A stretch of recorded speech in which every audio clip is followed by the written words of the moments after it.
You're watching Business Access TV. Business Access TV. Business Access. Business Access TV. Serious. Serious about business.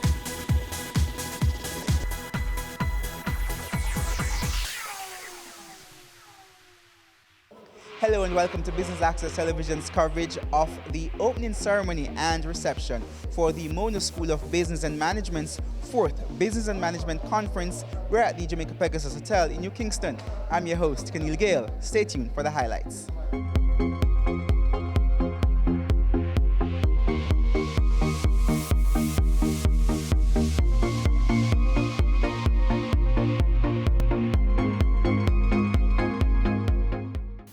Honorable Minister Nigel Clarke, other distinguished guests, members of the UWIC Committee, and members of the Mona School of Business and Management, academics from Jamaica and the region, members of the business community, President of the PSOJ and other dignitaries. Welcome. This is our official opening of our 4th International Business Conference, and it promises to be one of our most exciting as we deal with the topic of entrepreneurship and the promise that it should deliver to the economy. We're pleased to share and spearhead this initiative, and we feel that we're well placed to do so. The Mona School of Business and Management has a long record of research, teaching and learning, as well as implementing our own venture competition program, which has gone on to be the 2-time defending champion of the National Business Model Competition. So we feel that we're uniquely placed to have this discussion about entrepreneurship. We seek to bring together all the members of the community, entrepreneurs, small and large, and to have critical discussions. We've started today, but over the next 2 days, on how we can advance entrepreneurship, both traditional and social entrepreneurship, in collaboration with you, our partners. So, welcome once again. We look forward to stimulating discussion. As I said this morning, this is another in the series of building bridges between not just Mona School of Business and Management, but also the wider university to the business community. We feel it's important that what we do impacts you today and tomorrow. Today it is teaching and learning, tomorrow it is research. We had our first in 2015. And at that stage, our executive director at the time, Professor Denzil Williams, thought it would be a good idea to have an event that showcased more of the work of the University of the West Indies, more of the experiences of small island developing states in the area of business and management. And so here we are today, the 4th conference, under the leadership of our new executive director, Dr. David McBean. And so this conference, we've chosen the theme of delivering on the promise of entrepreneurship. Why? We are at a watershed moment in our country's history and development. We've had a number of policies, a number of initiatives among a whole range of actors, organizations in Jamaica and among our international development partners. And the focus has been largely on entrepreneurship, innovation. What is the magic? What do we need to do to propel our economy forward? And so we thought at this stage, as a business and management institution, educational institution, it would be good to showcase our role in that. And so we brought together this, what I call, distinguished panel of speakers and this program throughout the conference. So we have put together 23 sessions over a 3-day period. We started this morning at 8:30 a.m. and I'm happy to see many of the people who were here at 8:30 a.m. They're still here with us, and I'm grateful for that. We don't take that kind of support lightly at all. So our program reflects a number of the key players across the entrepreneurial ecosystem in Jamaica, from private sector, public sector, civil society, social enterprises. We have, for instance, our host of display and exhibits on the outside and throughout the conference. And these are businesses, enterprises that have sprung up, most of them, through our venture competitions at the Mona School of Business and Management and the wider university campus.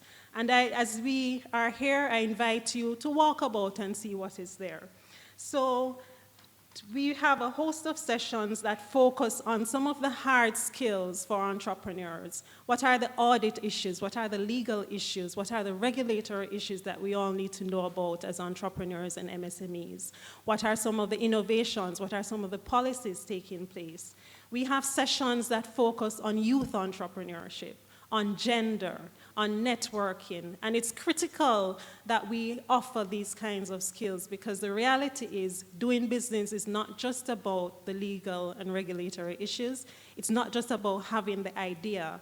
It's also equipping our entrepreneurs and MSMEs to learn about how to network. How do you navigate the waters? We're here with Dr. David McBean, who is the Executive Director of the Mona School of Business and Management. Welcome to Business Access Television, Dr. McBean. Thank you for having me. Just tell me quickly, what was the thinking behind setting up this conference and organizing the theme for this conference? Well, it's our biennial conference, as is once every 2 years. And when we looked at our research, our interest, what the country need, we decided on looking at entrepreneurship and promise of delivery. And entrepreneurship is now just so crucial for growth, and the minister would have endorsed that.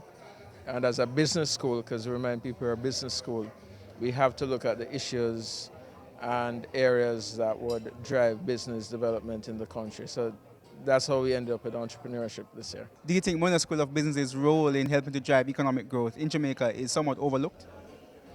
I wouldn't say overlooked, more understated. So we've had impact on policy, for example, influencing MSME policies, policies on entrepreneurship. We've done research and consultancies with all the major companies in the country across manufacturing, finance, for example. So we are an important part of the fabric. Our graduates, whether at the undergraduate level or the postgraduate level, are in every facet of business in the country. But people tend to take it for granted.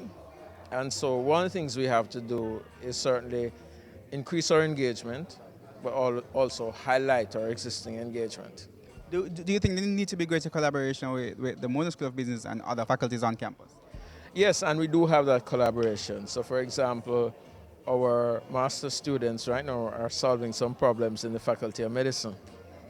And we're doing work also with the main administrative centers, looking at student performance. And so we are increasingly more integrated, and we run the venture competition on campus, whose winners have gone on to win the National Business Model Competition. So we don't only take MSBM students, we do take students from other faculties.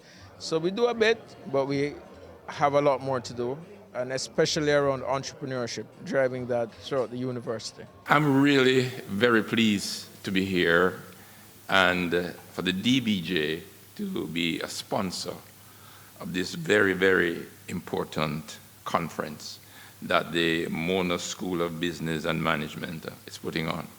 Indeed, this is the second year that the DBJ is sponsoring this conference.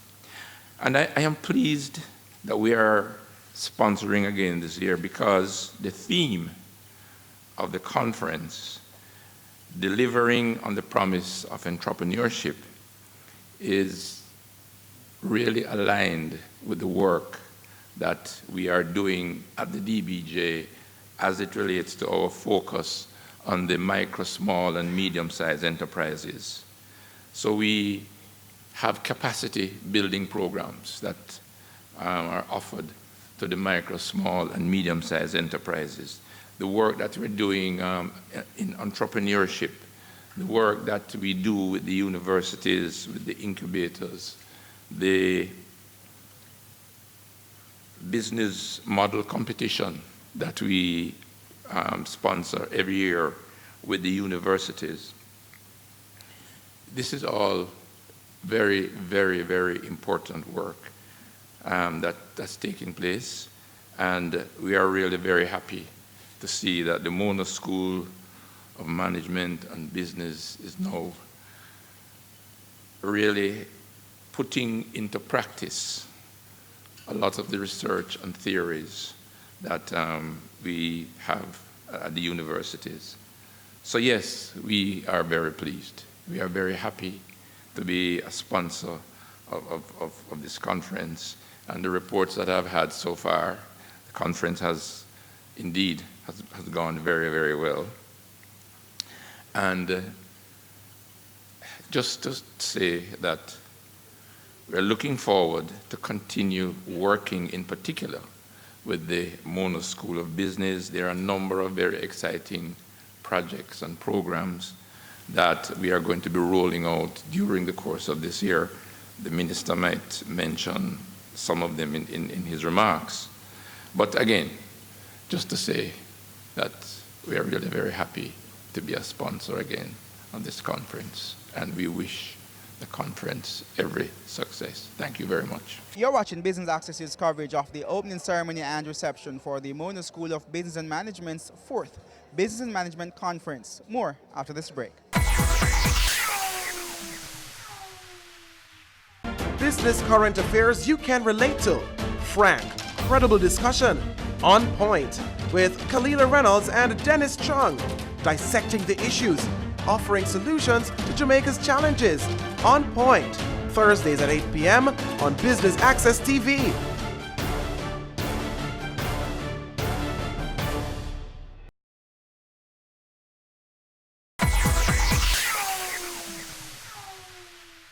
Welcome back to Business Access Television's coverage of the Mona School of Business and Management's Business and Management Conference. Here are more highlights.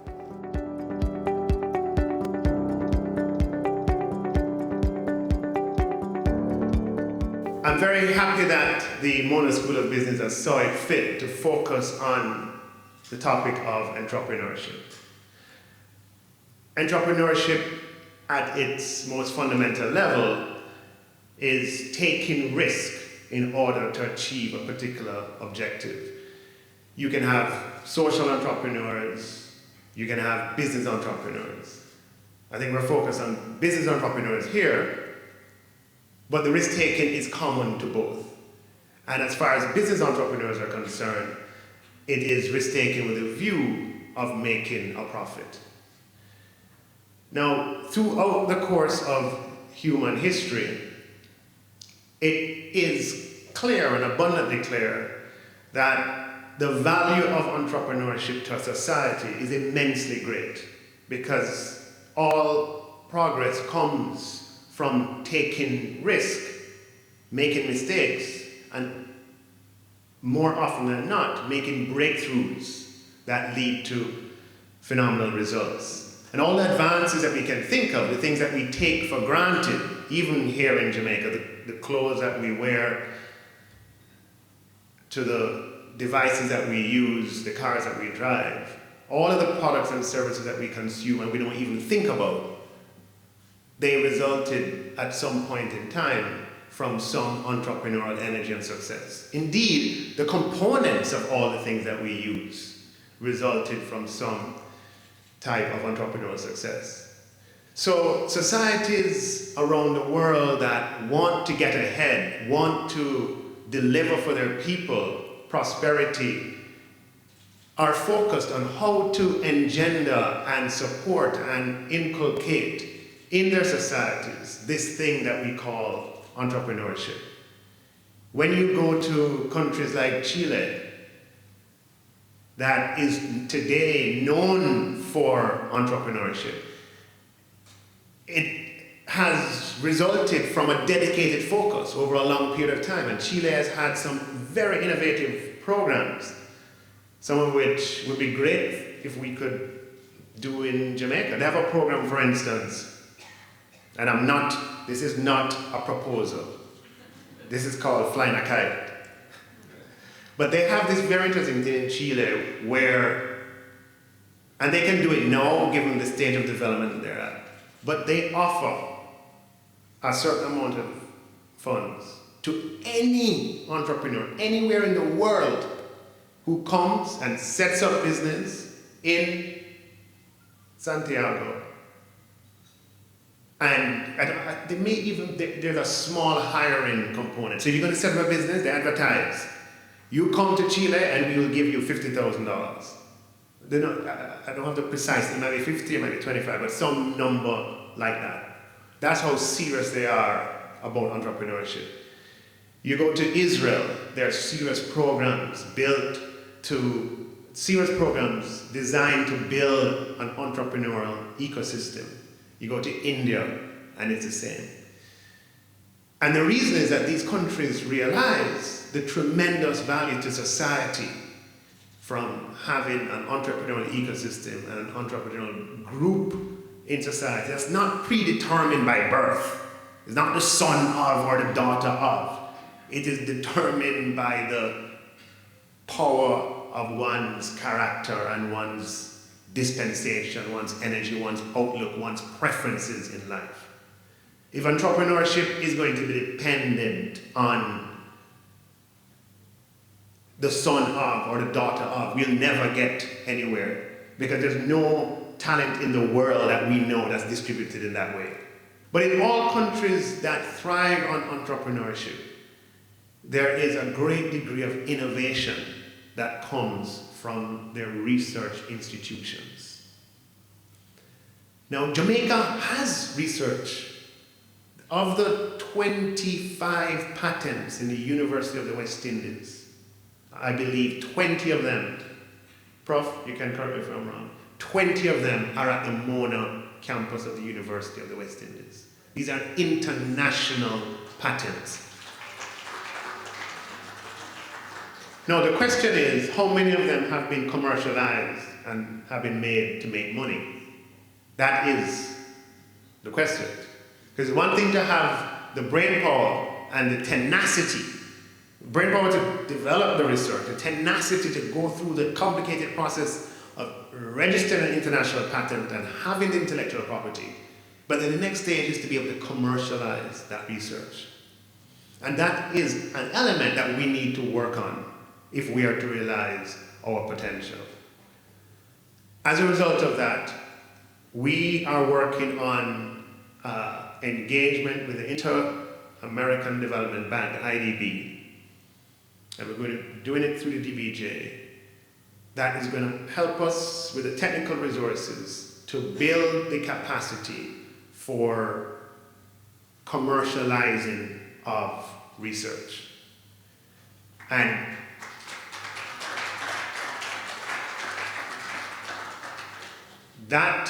these things normally come with loans. So they lend you money and then they have one of the consulting with it. We're in the process of negotiating that now, and I hope before too long it is something that we can launch. And as I said, a key component of it will be to enhance our ability to commercialize research. The inspiration that comes from, that leads to these kinds of development are not known, it's not known a priori from which quarter it will spring. We don't know in advance under which rock or at which root of which tree this inspiration is going to arise. And therefore, we have to have an environment where wherever it springs from, capital can be available to allow it to move forward. And having a market economy where prior ownership of capital is a necessary prerequisite to get from point A to point B is an experiment in futility. That's an exercise that will never work. We have to democratize capital, and it only responds to ideas.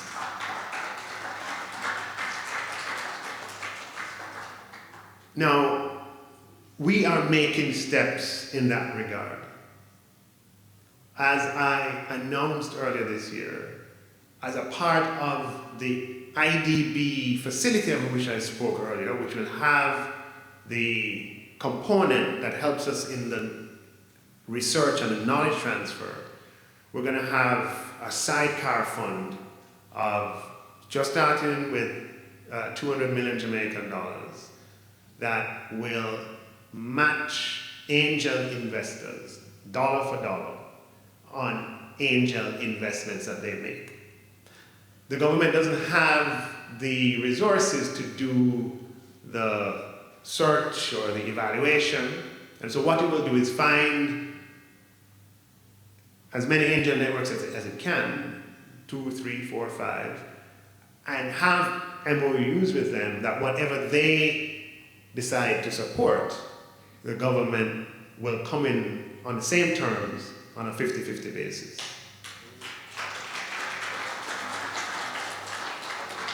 This will expand the pool available for the ventures that are at the riskiest and most uncertain stage.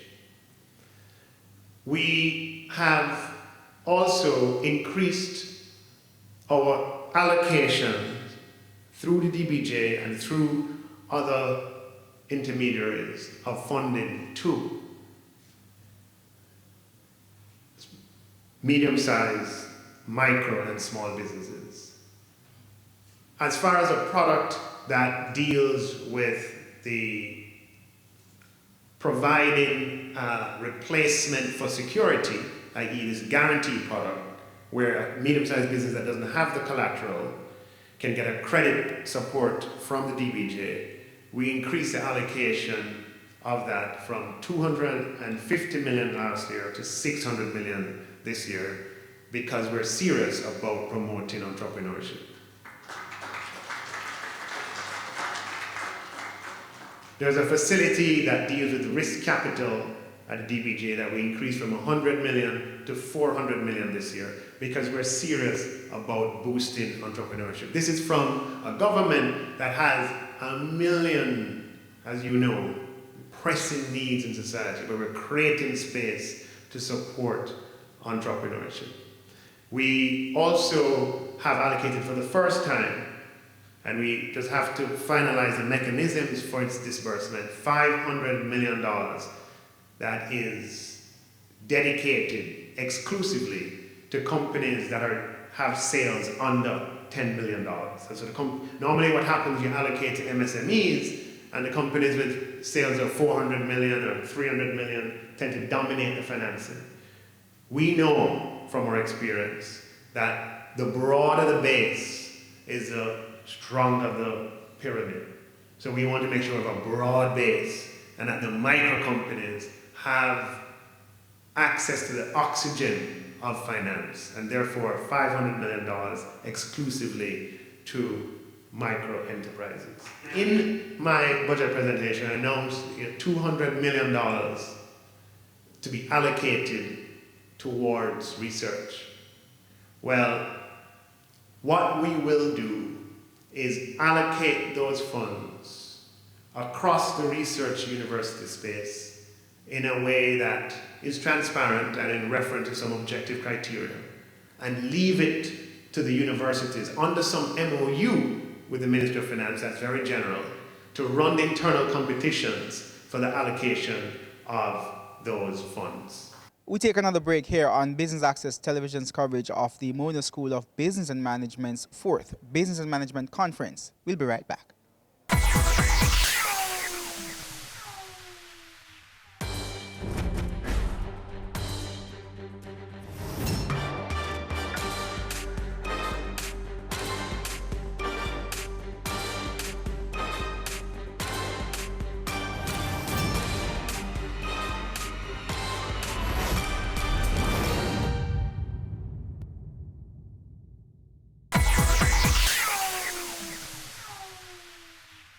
Welcome back. You're watching BATV's coverage of the opening ceremony and reception for the Mona School of Business and Management's 4th Business and Management Conference. Mr. Clark, welcome to Business Access. Do you think the issue of research and development has been understated in Jamaica in terms of driving economic growth? I think research has a huge role to play in our development. As I said in my speech earlier, of the 25 patents at the University of the West Indies regionally, 20 of them are right here on the Mona campus, right? People right here in Jamaica who have registered 20 international patents. What we want is an environment where we encourage other researchers to develop ideas that can lead to international patents. But in addition to that, we want an environment where those patents can be commercialized, where those patents, the knowledge can be transferred to those with entrepreneurial energy and those who have a desire to take risk, and for those patents to be turned into money at the end of the day. And the government is focused on working to ensure that this becomes a possibility. We're working with the IDB, Inter-American Development Bank, on a project to boost entrepreneurship in Jamaica, and a big part of that project will be to provide the technical resources and provide us with the technical help to build those knowledge transfer mechanisms to allow us to commercialize research. How will you ensure that the other universities do not feel left out? Because you did speak about spreading across the country, but how will we ensure that it's not just heavily UWI? No, absolutely. When I speak about, I'm just using the examples of the patents because they have come from UWI, right? So that's just a fact of life. But our approach to research will be Jamaica-wide. Any institution involved in research, whatever we are doing, for example, with that IDB project to boost entrepreneurship, will be generally available. You spoke about the $200 million that will start in the fund. What about those who say, that's not enough if we really want to monetize this properly? If you start at zero, right, and you go from 0 to 200, that's an infinite increase, correct? Mm-hmm. Okay, we have to start somewhere. This is the first time that we are making an allocation directly from the budget specifically for research. Okay, normally how it is done, it is an allocation made to the university and then they choose what they're going to put here and there. Here we're saying research is important, and we are symbolizing what we mean by that by making an amount available. And we start somewhere and we hope to build on that over time. All right, Mr. Thank you so much for talking with us. My pleasure. Your response to the minister's presentation earlier about the government's commitment to research. So, Mr. Clark said some very positive things about supporting entrepreneurialism and entrepreneurship in Jamaica. And I think that many of those things, if implemented properly, will have some visible impact that we're going to see. So, talking about giving space to the private sector and for that creativity to be found and democratizing funding for them, great things.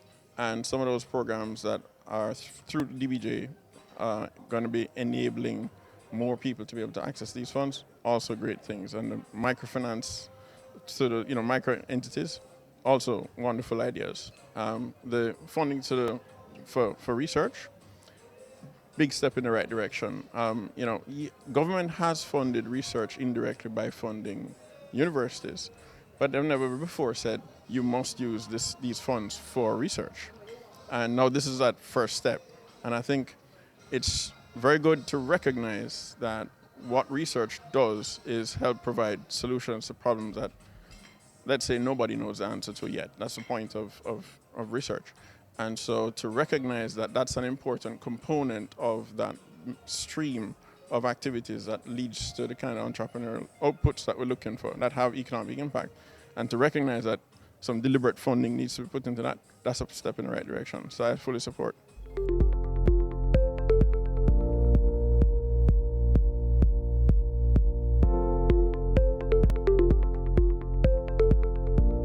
And that's how we end our coverage of the Mona School of Business and Management's 4th Business and Management Conference, opening ceremony and reception. I'm your host, Keneal Gale. Thanks so much for watching.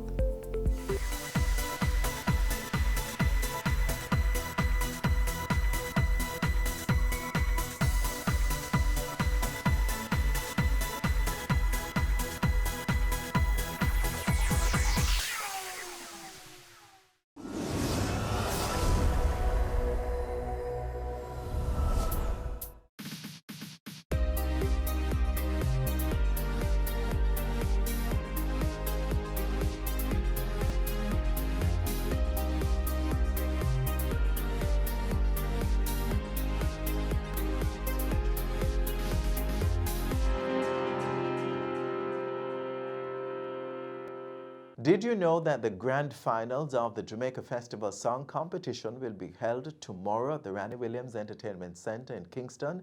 Yes, at 8 p.m. 11 finalists will compete for the coveted title of 2019 Jamaica Festival Song winner and millions of dollars in cash and prizes. You don't want to miss it. Hello there. Thanks for making it Jamaica Magazine. I'm Adrian Atkinson, your host for the next half hour. Stay tuned for further information on this year's Jamaica 57 celebrations and more.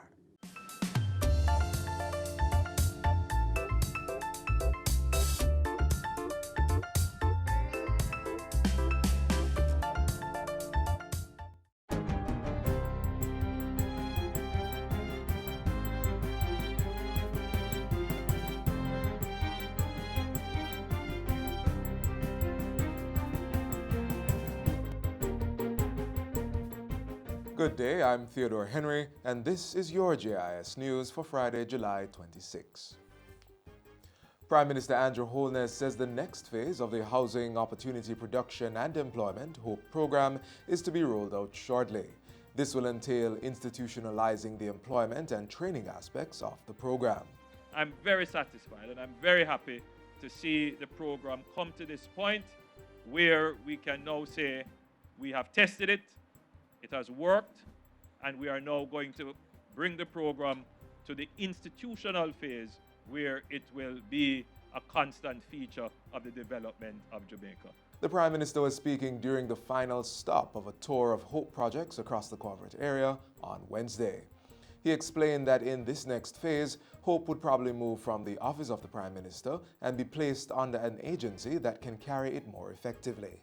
The Prime Minister added that the opportunities component was being developed and would be launched soon along with the production aspect. We have already decided that for the production component, we're going to be focusing on getting young people into agriculture using technology. The housing component, which was launched recently, will be provided at a later date. HOPE was launched by the Prime Minister in 2017 and targets persons aged 18 to 24 who are not employed or enrolled in a school or program of training. Through HOPE, approximately 24,000 young people have been impacted over the last 2 years and have now become ambassadors for the program. Currently, 6,000 youth are being trained under the initiative. 78 courtrooms are now able to facilitate digital audio technology, while 19 courtrooms can accommodate audiovisual devices. Justice Minister Delroy Chuck says the move is to secure witness statements in court trials. His message was delivered recently by Executive Director of the Legal Aid Council, Hugh Faulkner, at the opening of the two-day Witness Care Conference. We at the Ministry of Justice stand ready to step up to the plate and play our part in ensuring that systems are in place to advance the role of witnesses in the justice process. With this technology, witness intimidation in the courtroom will be significantly reduced. The provision of digital audio recordings in court proceedings falls under the Ministry's Justice Undertakings for Social Transformation, JUST project. Minister of Culture, Gender, Entertainment and Sport, Olivia Grange, says government is moving expeditiously to have the Sexual Harassment Bill enacted. A joint select committee of Parliament has been named to review the legislation. We will convene the joint select committee meetings and move expeditiously to sign off on the bill to ensure that we have this legislation in place which will address sexual harassment in the workplace, where accommodations are involved, landlord and tenant, and also in institutions. Minister Grange says government is also looking at addressing the issue of sexual harassment in the tourism industry. The Sexual Harassment Bill was tabled in the House of Representatives on July 9. It outlines the types of conduct that constitute sexual harassment and prohibits certain actions. Government's Public Investment Management Secretariat, PIMSEC, has given conditional approval for the renovation of the National Stadium and the Trelawney Multipurpose Stadium. Sport Minister Olivia Grange says PIMSEC has also provided the funding to engage a consultant for the projects. The consultant is tasked to craft a business plan for the development and operation of both facilities. I've informed this Honourable House that it was our intention to upgrade our aging National Stadium to make it more customer-friendly and more compliant with international sports governing bodies. I also made mention of our intention to develop the Trelawney Stadium to the point where it could be placed at the centre of our sport tourism thrust. Minister Grange was delivering her sectoral presentation in Parliament on Tuesday. She said the stadium projects were valued at approximately $40 million. Meanwhile, $163,785,000 have been spent to complete other sport infrastructure projects across the island. And finally, Jamaica 57 celebratory activities commence tomorrow with the grand finals of the Festival Song Competition. The Jamaica Festival Song Contest is slated for Randy Williams Entertainment Center in St. Andrew at 8 p.m. This year's competition has 11 finalists instead of the usual 10. The celebratory period includes other popular events such as the Miss Jamaica Festival Queen Grand Coronation, World Reggae Dance Championship, Mellow-Go-Round, Jamaica Gospel Song Grand Finals, Pop and Variety Grand Finals, and Grand Gala on Independence Day. This year, the gala will serve as the start of our observation of the decade for people of African descent. Our special guest this year will be the President of Kenya, President Uhuru Kenyatta, who will be here on a state visit. This year, we will also, at the gala, honor two of our celebrated entertainers. In the past, we have honored Jimmy Cliff, Damian Marley, and others. And this year, we will be honoring Rita Marley and Sizzla. The Culture Minister has also revealed the fashion theme for this year's celebrations. Fashion theme this year is roots and culture, meaning that with the diversity in our culture, whatever is your roots, you can wear your sari, you can wear your African wear, you can wear whatever you identify with as your roots and your culture. All the Jamaica 57 activities will be celebrated under the theme, One Nation, One People. And that's it for JIS News Today. I'm Theodore Henry. Thanks for watching.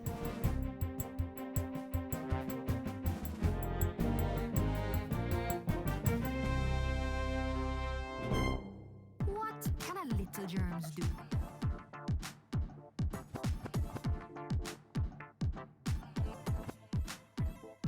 Pink eye running belly, even flu. Germs can make them happen to you. Put germs on our manners with these. Cover your mouth when you cough and sneeze. Always wash your hand with water and soap. Keep dirty hands from your eyes and your nose and your mouth. You don't want to be sick, take care. Practice every day, no germs on here. Message from the Ministry of Health.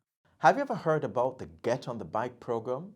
This initiative, which was launched in collaboration with Government Citizen Security and Justice Program, seeks to equip young adults with the knowledge and empowerment they need to achieve their career goals and objectives. Here's more.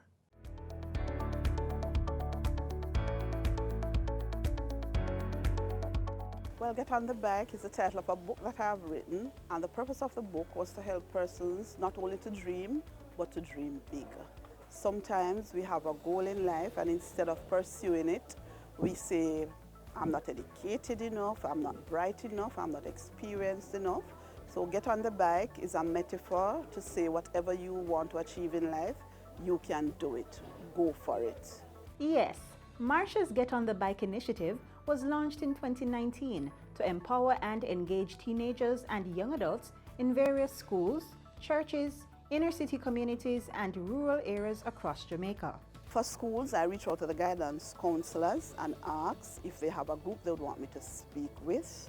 I work closely in my own church community. I attend the Temple Mennonite Church, so during Sunday school, sometimes I will talk to the youth department or the young adults. I engage them in that way. And then for community outreach, I'm in touch with some social workers, persons who are already in the field, and I make linkages through that way. The program is being executed in collaboration with Government Citizen Security and Justice Program. It provides teenagers and young adults with the knowledge and motivation they need to achieve their individual goals and dreams. It can be dreams in terms of a better family life. It could be dreams in terms of acquiring a job. It could be dreams in starting a business. So we provide the strategy or the roadmap for persons to realize their dreams. Some of the youngsters who have recently benefited from the program are a group of students from the Operation Friendship Skills Training Institute in Kingston. Today, what we want to talk about is workplace readiness. Let me see the hands of those who have actually worked already. Have you been in the workforce already? A few of us have been in the workplace already. Well, this program is going to teach us what are the things we need to do to prepare for the world of work.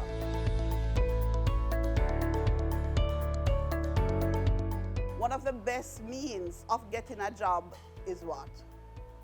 Word of mouth. If somebody doesn't know that we are seeking a job, nobody can help us. So if we are seeking a job, one of the first things we ought to do is to let somebody know. After we have done that, we want to develop what we call our resume or our CV. It's very easy, very easy.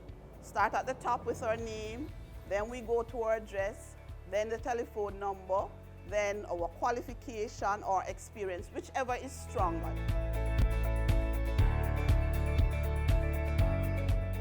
What are some of the questions they are going to ask us in the interview? Why do you need a job? Yes. Where you have worked before? Certainly. During these free interactive sessions, Marsha even gives advice on how to tackle some of the most intimidating interview questions. Some persons get a little timid when somebody asks, so what is your weakest area? Sometimes they ask that in the interview. The best answer for that is something that is not too outrageous, but something that we have worked on and we have improved and we are now professional in that area.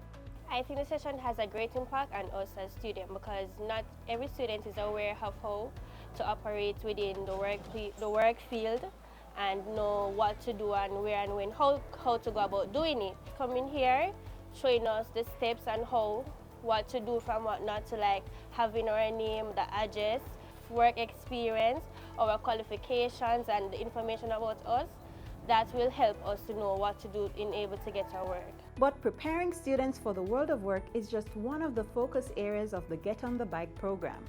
During a recent weekend visit to the Ocho Rios Mennonite Church in St. Anne, participants of the program were briefed about another important lesson, SWOT. Let's start from the top. So strengths.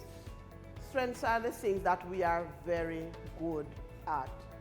A strength could be good interpersonal skills, good team building skills. It could be a fantastic smile.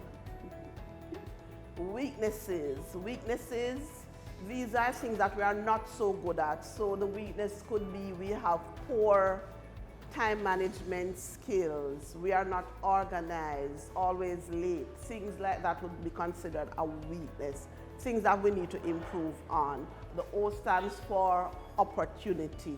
This is something external to us. So in our area, are there hotels being open, other areas of employment? That would be seen as an opportunity. The threat would be like similar to the weakness, but it's external. We can't do anything about it right away.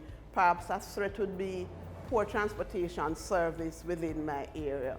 Why do we do this? We do it so that we are more in tune with what we can accomplish. Not only that, we are more open to changes, and when changes come, we are not flustered. Good session, and it's very informative. Doesn't matter the age group or where you are in your career goal right now. I recently graduated from high school, and it is a great opportunity for me because I'm job hunting. And there's just one more question I know you might be asking.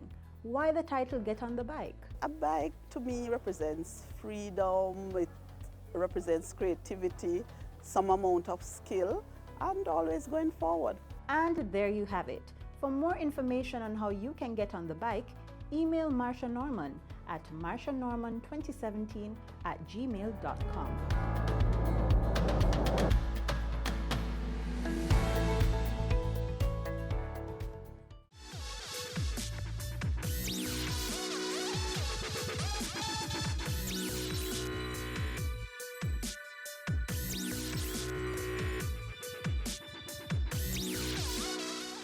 Similar to the Get on the Bike initiative, there is a government program that is doing wonders for unattached youth. Learn more about the Housing Opportunity Production and Employment HOPE program next.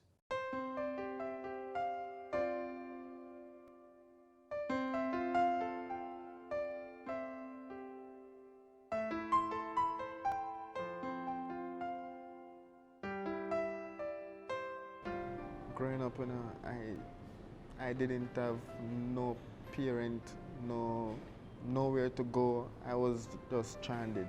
I started to live in Crossroads because I didn't have nowhere else to go. So what I would do when I'm at Crossroads, I would stay in Mothers by day, and by night I would get a piece of cardboard and sleep at the bus stop beside of Mothers in Crossroads.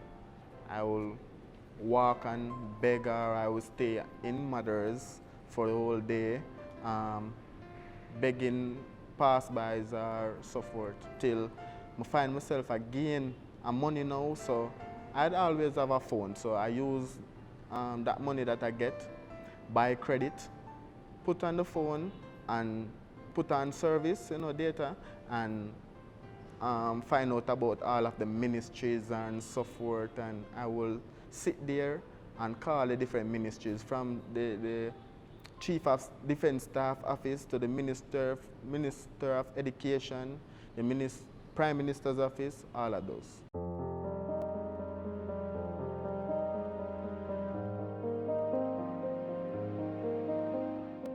So I keep on calling and keep on calling till I call the Prime Minister's Office again, and a secretary, I talk to her till I tell myself, say, I can't take it no more. I start crying, I tell the lady, say, Miss, please just help me. Please, I beg you, help me. And the lady say, young man, I will guarantee you that I will help you. So don't worry yourself. She called me back like an hour after or so forth, and she said to me that I got to a person that I think will most likely help you in your situation, which his name is Mr. Martin Rittman. He is the head coordinator of the HOPE program.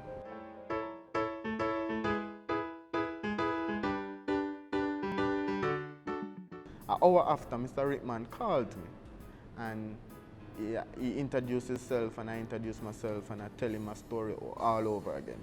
He told me that he can help me out with something to do, a skill and a job or so I can gain some form of income, so I could buy hygiene products and clothes and so forth.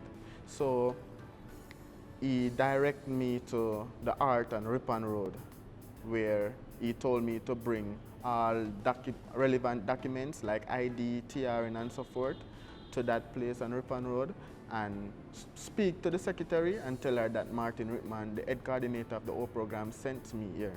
He told me that I should go to a school that's on South Camp, UWI Open Campus. I went for 2 weeks. After the 2 weeks I spent at UWI Open Campus at South Camp Road, I then moved on to a government agency for work. I started off processing in the computer all documents that come in. I will be the one who to lodge it in the computer and send it off to the different departments.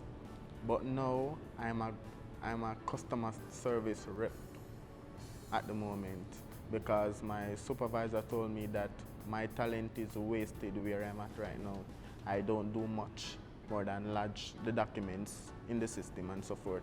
So she gave me more hands-on training that would more fit my criteria. I think it is a good motivator in the sense that, it gives him some purpose of living, coming, doing something, knowing that he's responsible for something that is such a vital aspect of our daily activities.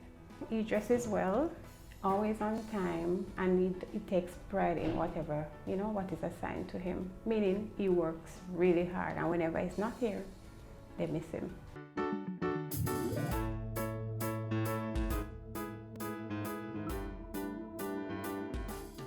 This particular day now, I think it's the following week, after Martin Rittman helped me out with the HOPE program and so forth. I saw a lady Just a random lady, I was begging and so forth. And the lady see me and she started to talk to me and ask me, why am I here and so forth. So I told her and I spoke with her and she take me into Mother's, she buy me a patty and a juice. And we were talking, just talking and talking. And then she asked me, do I want to come to stay with her? With a glad face, I accepted and said, yes, I would love to come home with you. When she took me in, it's like, you know, I was very welcome because just looking, I had a bed to sleep in that used to be a cardboard. I had food to eat that used to be me begging on the street just to make ends meet, just to eat a little patty or something. I had dumpling, she gave me all type of food that I longed to eat from a longer while. You know the reason why I do it? God himself provide for me. That's me can feed myself, feed him, feed my 2 grandchildren then. Helping him is not a problem. Helping somebody when they are in need is the greatest thing for me. I can put my life like the Titanic, if you ever seen that movie. It's like, you know, when the ship was sinking, there's a lot of persons like, them don't know what to do. Some people just jump off in the water because them can't, but I was there and like, the ship has sink and it's like, I tell myself, say, you know what, I'm not going to make this ship sink with me now. So, I decided to just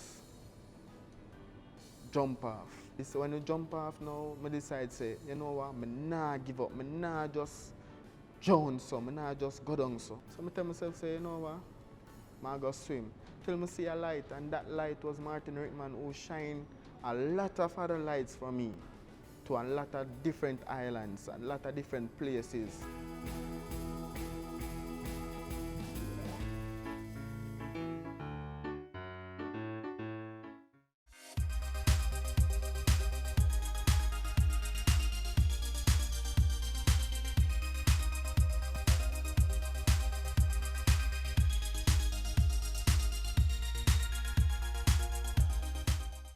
Do you feel you have a purpose in life but just need help finding it? You're probably not alone. And like many before and after you, a bit of motivation at the right time can make all the difference.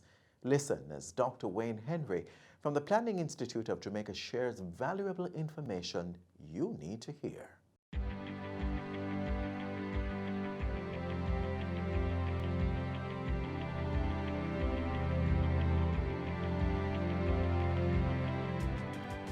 Develop a sense of purpose that says you're not here by accident.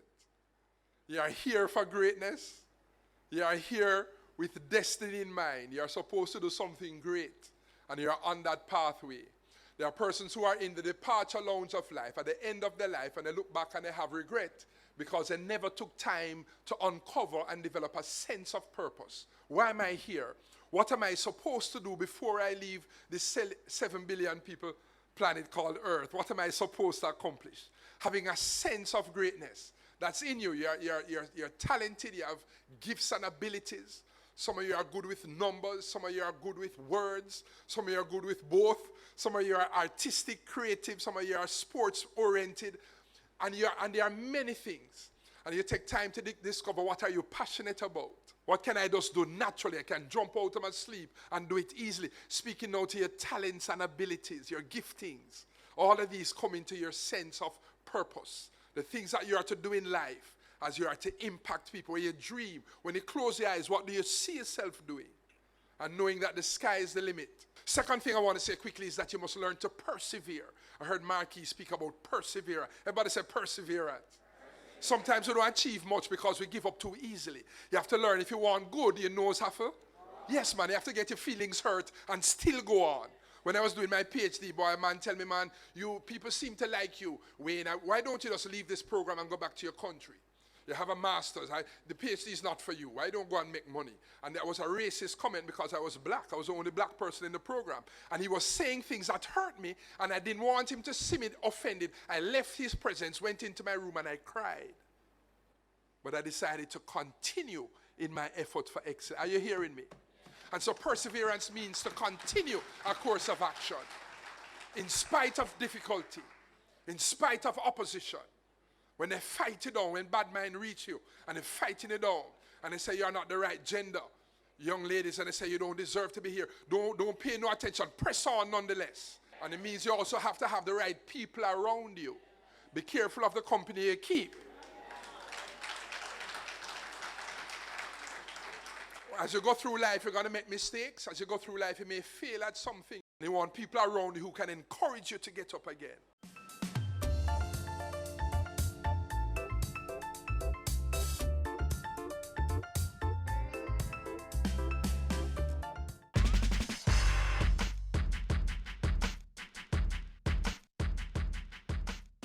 Jamaica 57 is just around the corner, and as customary, there are a host of activities for every Tom, Dick and Harry to enjoy. So listen up. Following the grand finals of the Jamaica Festival Song Competition at the Ranny Williams Entertainment Center tomorrow, there will be a National Independence Church service on Sunday, July 28 at the Faith Cathedral Deliverance Center at 104 Waltham Park Road, Kingston 11. The Emancipation Jubilee is slated for July 31 at Seville in St. Anne. The National Arena will host the Miss Jamaica Festival Queen Grand Coronation on Emancipation Day, August 1. The World Reggae Dance Championship Grand Final on August 2. Mellow Go Round on August 3. The Jamaica Gospel Song Grand Final on August 4. And the Pop and Variety Grand Final on August 5.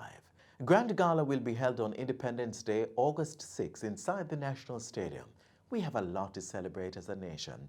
So let's come on out and support all these Jamaica 57 celebratory activities that have and continue to make Jamaica the place of choice to live, work, raise families, and do business.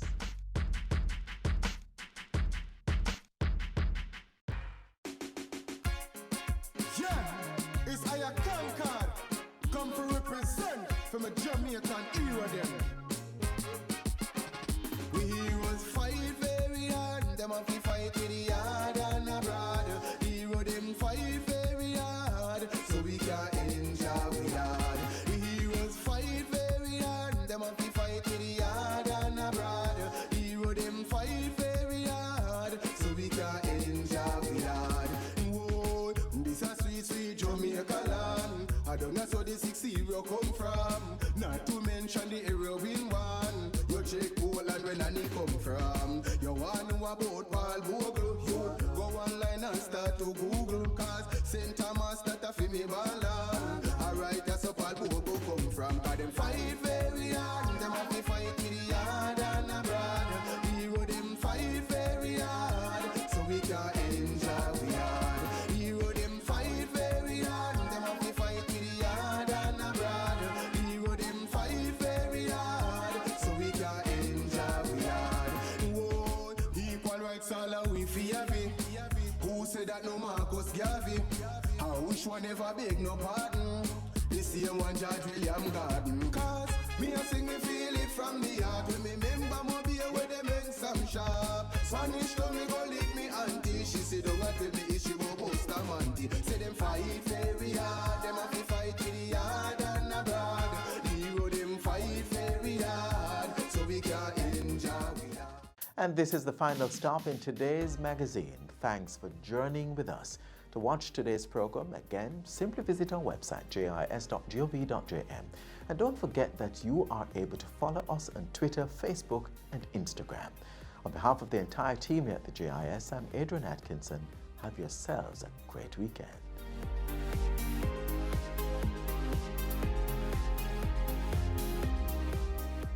This has been a production of the Jamaica Information Service, the voice of Jamaica.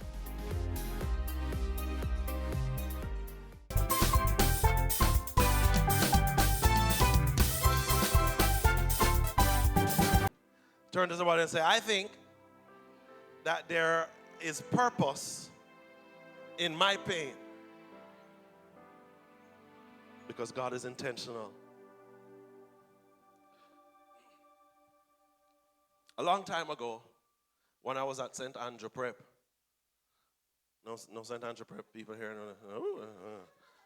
All right. My father, Peter Morgan, who was this great track athlete back in his day, and he was, you know, when he was in high school, he was a phenomenon and champion boy at champs and all of those kind of things. And he was well known. He was really good at track. And my father was the coach of St. Andrew Prep track team, right? And I was, you know, as a Morgan, I had the DNA inside of me to be fast, right? It was there somewhere. Why y'all laughing? I'm just saying. My father was fast. My brothers were quick. They used to win everything as well. I mean, you know. And my father was the coach of the Andrews team, and my father said to me, well, Christopher, we need to have a talk, right? And I'll never forget the day, he put me in the front seat of the car and said, today, we're going to go and buy you a pair of spikes. And I said, spikes? What are spikes? He said, spikes are those things that you're running, man. And I was like, oh, like that, make you faster. He's going to buy me a pair of spikes. He says, because next week, Saturday, at JISA, Prep School Champs, he said, you are going to be running and representing St. Andrew Prep in the 400 meters. And I said, what? Oh my goodness. This is my time to shine. You understand? I was born for this. It was in my DNA, and it was my time. You have to understand. You see, I tried out for the football team. I made the football team, but I was always sitting down. Right? I tried out for the cricket team. I made the cricket team, but I was always sitting down. But this time, I was going to get a chance. Right? And it was a 400 meters. So I said, you know, I think I have endurance. Right? That's one time around. 4 times you have to run 100 meters. I said I couldn't be too hard. He went, bought the spikes, red and white spikes. I'll never forget it, to match the red and white. And then that morning came, the day before the finals, the heats, right, was my debut. And the stands are packed. And my brothers, my older brothers, and all of their friends are in the stands, and they're sitting with the St. Andrew Prep right above them. And there's all this noise and this anticipation because young Morgan is going up next. You understand? And I just want you to know, just so you can picture it, when we walked out there, there was nobody that looked as good as young Morgan. Nobody looked as fast as young Morgan, at least. I mean, I had on the red tights, right? The red and white shorts and the red and white shirt tucked in. You know, and I had on the headband, the sweat things at wrist, right? And I was looking like an athlete, and I watched a lot of stuff, right? I watched a lot of stuff on television. I watched the Olympics and stuff, and you know, before the race, you know, I did all of the right stuff, and I was doing all the stretches, and the stuff I was doing was intimidating all of the other athletes. They're like, oh my God, this guy must be fast, right? Because he's doing the right thing, and I don't know what this does. I went down on my marks, and like one of the guys said, no, you don't go down on your marks for the 400, just stand up. So I stood up, and what made it even more impactful for the audience was that the commentator was a fan of my father. He knew my father, and he says, wow, well, you know, he went through the names of Mona Prep and Vaz, and went through these names, and he says, and we have Christopher Morgan. Oh, Morgan. Wow. Okay, this is young Morgan, I believe, son of the great Peter Morgan, who, you know, had this record for this long, and son of the great Peter Morgan. Wow, we're expecting great things from Morgan. Morgan. And the more he said Morgan, I was just, Morgan. And I said, yes, because it's in my DNA. Morgan, son of Morgan. We expect a lot from Morgan. I expected a lot from Morgan.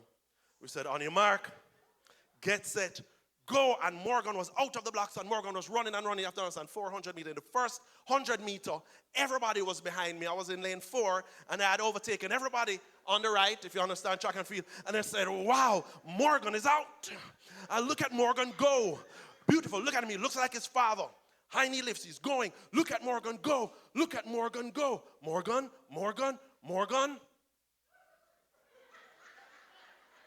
And when we got around to the backstretch, his voice changed. So he went from Morgan to Morgan? Like one to Morgan. Because something happened to Morgan. Morgan, as beautiful as I looked, and as perfect as my form was, it's as if I went into slow motion. Because what I'll never forget it, what happened to me is I'm running as fast as I can. As fast as I can, as beautiful as I could. With my spikes on. And I just heard and I saw Mona Prep. Zoop. Vaz. Zoop. Woolmers. Zoop. Purple. Peter and Paul. Zoop. And I saw this white, like a school that didn't even have a uniform, past me, and I could read it, and I read it says MICO. I said, Micah Care Center. I didn't even know Micah had a, because I was a special, it was a special school. Micah, and the back stretch changed my life because Morgan was going as fast as he's going, and the commentators didn't know what else to say. He's like, Morgan, Morgan, everybody's now ahead of me going around the last corner, and I'm trying my best. I never forget how much I pushed, right? Because DNA is a thing, that it can kick in any time. That's what I was told. So I said, any moment now, Morgan, right? Any moment now, Morgan, come on, Morgan. And I went around the final stretch and all of the grandstands. I'm looking up and I'm seeing everybody cheering their school. And I'm looking up at St. Andrew like, Morgan. I'm looking up at my brothers. I'm looking at their friends. And I look up and I'm looking at them, and in that moment, it was the most embarrassing moment in my life. It was so embarrassing. And, I was there. I was embarrassed, but I looked up at them, and I had a decision to make. I said, I'm either going to feel embarrassed now, in this present moment, or I'm going to look to what is coming next. And I drew from what I knew was coming next into that present moment, and I just began to laugh. Because I knew that as soon as I finish, my brothers and all of their friends are going to laugh me to scorn. And I knew that they were going to laugh. I knew that I would become the laughing stock. And I said, if it's funny later, it's funny now. And in that present moment, I'm running. Everybody already finished the race. I had 50 meters to go. I just started to run, and I looked up at them, and I pointed at them, and I just laughed. And I just ran in. You understand what I'm saying? Because if it's funny later, I said, it's going to be funny now. And why should I, in that moment, be consumed with embarrassment when I could be consumed with joy? And I said, I might as well laugh at myself. And what I did was I was able to, in that moment, for the last 50 meters, to tap into the emotion, an emotion that I knew was coming rather than an emotion that I had. There is this phenomenon where we can tap in the present to a future emotion. We can tap into something that is more significant and powerful in the future, that kind of makes this moment powerful and significant too. I'm just saying, there's something about pulling a future emotion into your present emotion. And I said, I can choose embarrassment now, or I can choose to laugh. And I chose to laugh my way to the finish line. How many of you know that I turned my most embarrassing moment into one of my most fun moments? Put your hands together for Morgan from St. Andrew Prep. Coincidentally, that was the end of my track career.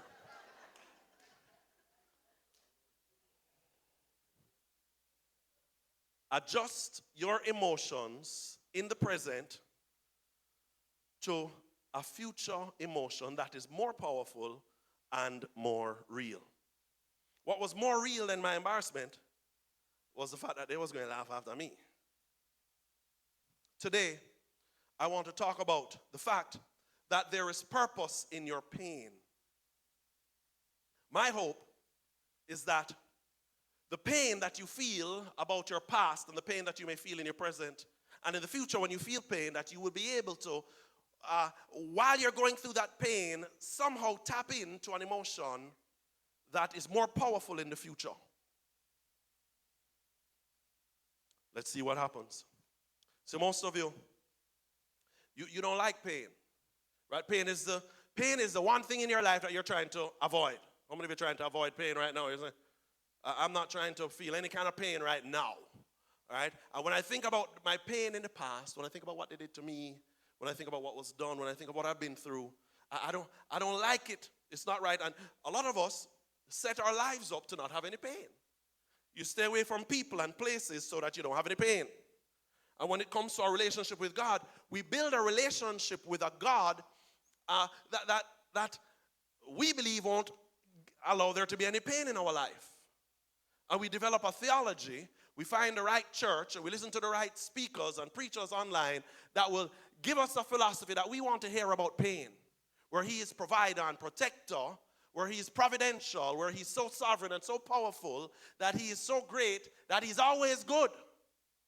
And there is no pain in God. That's how much we hate pain. How many of you hate pain? I'm just telling you the truth. That it's easy to develop a theology that says that in God there is no pain. There's no way there can be a protector and pain at the same time. So that's the theology that we build. But today I'm here to tell you that there is purpose in your pain. Please just look at somebody and say, I believe that there is purpose in your pain. Let me just explain very quickly before I tell you what the purpose is. Where pain started. Because we have to be fair. Okay, where did pain start? Here's where pain started. It started where Adam and Eve were in the garden, and God said to them, here's what. You can eat from all these other trees, but this tree, do not eat from that tree or else. Somebody say or else. You have all these other trees to eat from. Do not eat from that tree or else. Or else what? Or else pain comes. Or else death is your reward. Destruction comes, right? Or else sin comes in and perversion comes in. Or else pain starts to come into your world. And Adam and Eve chose to eat from the tree. Right? How many of you know the story? Right? That's the story that the Bible gives us. Right? And it's interesting that when God comes along after and he says, what have you done? Check this out. Guess what they did? Adam said, the first thing Adam did was he blamed God. He says, God, is not you send me this woman. Adam blamed two people one time. How many of you, when you get caught, blame somebody else? How many of you, when you get caught, blame someone else? Adam said, God, is you, send me this woman, God said to her, well, what did you do? And she said, is the devil, And they blamed. They blamed everybody else. You see, when the or else season began, when the death came and the destruction and the pain and the society begins to degrade, and when immorality comes and morality starts to weaken, right, and things start going bad and crime, the easiest thing to do is to blame everybody else except where it started. I'm just trying to tell you where pain began.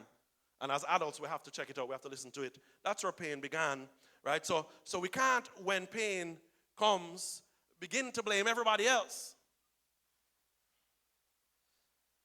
Now, we are living in the or else season. How many of you realize that we're living in the or else season? We're living in the season where that stuff is all around us. And we have to live with the pain of our own actions. And we have to now live with the pain of the actions of others. So, well, I don't want to live with the pain of the actions of others. That's the world we live in, right? Somebody say, or else. That's the season that we're living in. But we have a good God, and we have a God that is providential, and let me just tell you about him very quickly. God, he does two things. He's either going to action something and do something directly, or he's going to allow something and do it indirectly. Okay? Either through the laws of nature, they do stuff, whether you like it or not. Right? And human nature. So people do things at times, whether you like it or not. And God allows these things to happen. Now, when God allows people to do stuff, and it touches you or it affects your life, right, it can either bring pleasure or bring pain. Most of us don't argue when it's pleasure, right? Am I right? When things are happening in our life, we don't argue when God allows pleasure. We don't acknowledge him very often when he allows pleasure. So when we get a raise, we're not arguing. It's when somebody take our money that we start to complain, right? We don't argue when the highway is finished or when Constant Spring and Hagley Park Road finish. We argue while they're actually doing it. How many of you are arguing right now? I'm just saying, we don't argue when we're walking around healthy. We don't make any noise with what God allows when we're healthy, even though we don't deserve it. Let's listen, right? We argue when we're sick. So we ask this all-important question. I must admit that it is very important for you to understand why God would allow pain to come into your life. I need you to understand today that there is purpose in your pain. Who's ready for this? Somebody say, there could be purpose in my pain. First of all, I need you to understand that pain punishes. Let's look at Habakkuk chapter 1. Habakkuk chapter 1 verse 12 says, you, Lord, have appointed them, the bad people, the evil ones, right, to execute judgment. You, my rock, you've ordained them to punish me. This is just something God does, where God uses the actions of others to punish us. It's a little bit less severe than if he came down here to punish you himself. I'm just telling you. But God allows us to be punished. He allows people to do things. And he said, well, how do I know if the evil that is coming against me is punishment or not? I just very quickly, let me tell you that God often will tell you that you're going to be punished before you do something. It's just after we do it, we lose our memory. God told you, don't do that. He told you through your father. He told you through your mother. He told you through your pastor. He told you through the word of God. At least he told you to go and read it, right? And then you don't, and then the punishment comes. And so I'm just telling you, very often you can connect something that's happening in your life to something you did not do or something that you did that you wasn't supposed to do. Adults, am I right? Yeah, I'm being honest. That has happened, or that's happening, you might say. Pain punishes, right? There will be a correlation, I believe, between what is happening in your life and something that you did or did not do, because pain punishes, ladies and gentlemen. If you are not sure if what is being wrought against you, if the foolishness that's happening in your life, if what you're feeling is punishment because you're doing something wrong, my advice to you is just stop doing wrong stuff. I'm just saying, stop doing wrong stuff, then you know that it's not punishment. The problem is those of us that are doing wrong stuff want to know if it's punishment. I'm just encouraging you to stop doing stuff. God uses pain to keep us from more pain. Isn't that why you punish your children? I mean, if you love your children, it's the fear of pain in the future that causes you to give them pain now. Any good parents here today? Everybody too quiet, right? I'm just saying, it's the anticipation of more pain that causes you to be a good parent and give them some pain, right? I grew up being spanked. I grew up being beaten. And that's why I'm the way I am today. Some of it worked. But let's just read Hebrews 12. It says, my son, do not make light of the Lord's discipline and do not lose heart when he rebukes you. Because the Lord disciplines the ones that he loves. And he chastens everyone he accepts as his son. If God punishes you, it's because he loves you. If you feel the punishment coming from it's because God loves you. It's because he calls you son. It's because he calls you daughter. If you start getting away with everything and you don't feel the hand of God, that's when you need to start being worried. Well, put your hands together if you believe that God's punishment in your life is keeping you out of hell right now. I don't know about you, but I'm telling you, I'm celebrating when God spanked me. Because it's when God punished me, that is what is keeping me in line right now. I'm just telling you, there are seasons in my life where God punished me really, really bad. God beat me so hard. Right now, I am well behaved. Because I know he spanks very hot. Pain punishes. And I give God thanks. I say, thank you, Lord, for the pain of punishment. Because when it's all said and done, it could have been worse. Who's willing to celebrate punishment? Also needed to understand that pain points. Pain points. Back in the year 2099-ish, right? I started to get a pain in my leg. Most of you know this about me. It was the most excruciating pain I've ever felt in my physical body. It was so bad, what it did, it was so bad that it kept me awake. The only time I had relief from the pain was when I was standing. And you know you can't stand up for too long because everything else starts to hurt, right? I had to stand. If I sat down, it hurt. If I lay down, it hurt. If I did anything, it hurt. And I had to remain standing. Or if I wanted to sleep, it was excruciating pain. Because there was something going on in my leg that I could not see. And it was pain. It was the worst pain I've ever felt. And I said, God, why? Why are you having this thing pain me so much? Went to the doctors, then pushed a needle in there. They did a biopsy, right? Sent it off. Found out that this thing was malignant and they had to go in and take it out. I wanted to understand something. And it's that they went into my leg. They took out this cancerous tumor from my right leg. Closed me back up. Sent it back up to do some more testing. Tested everything that was around it. And I said, I think the stuff around it got touched. Some of you know what I'm talking about.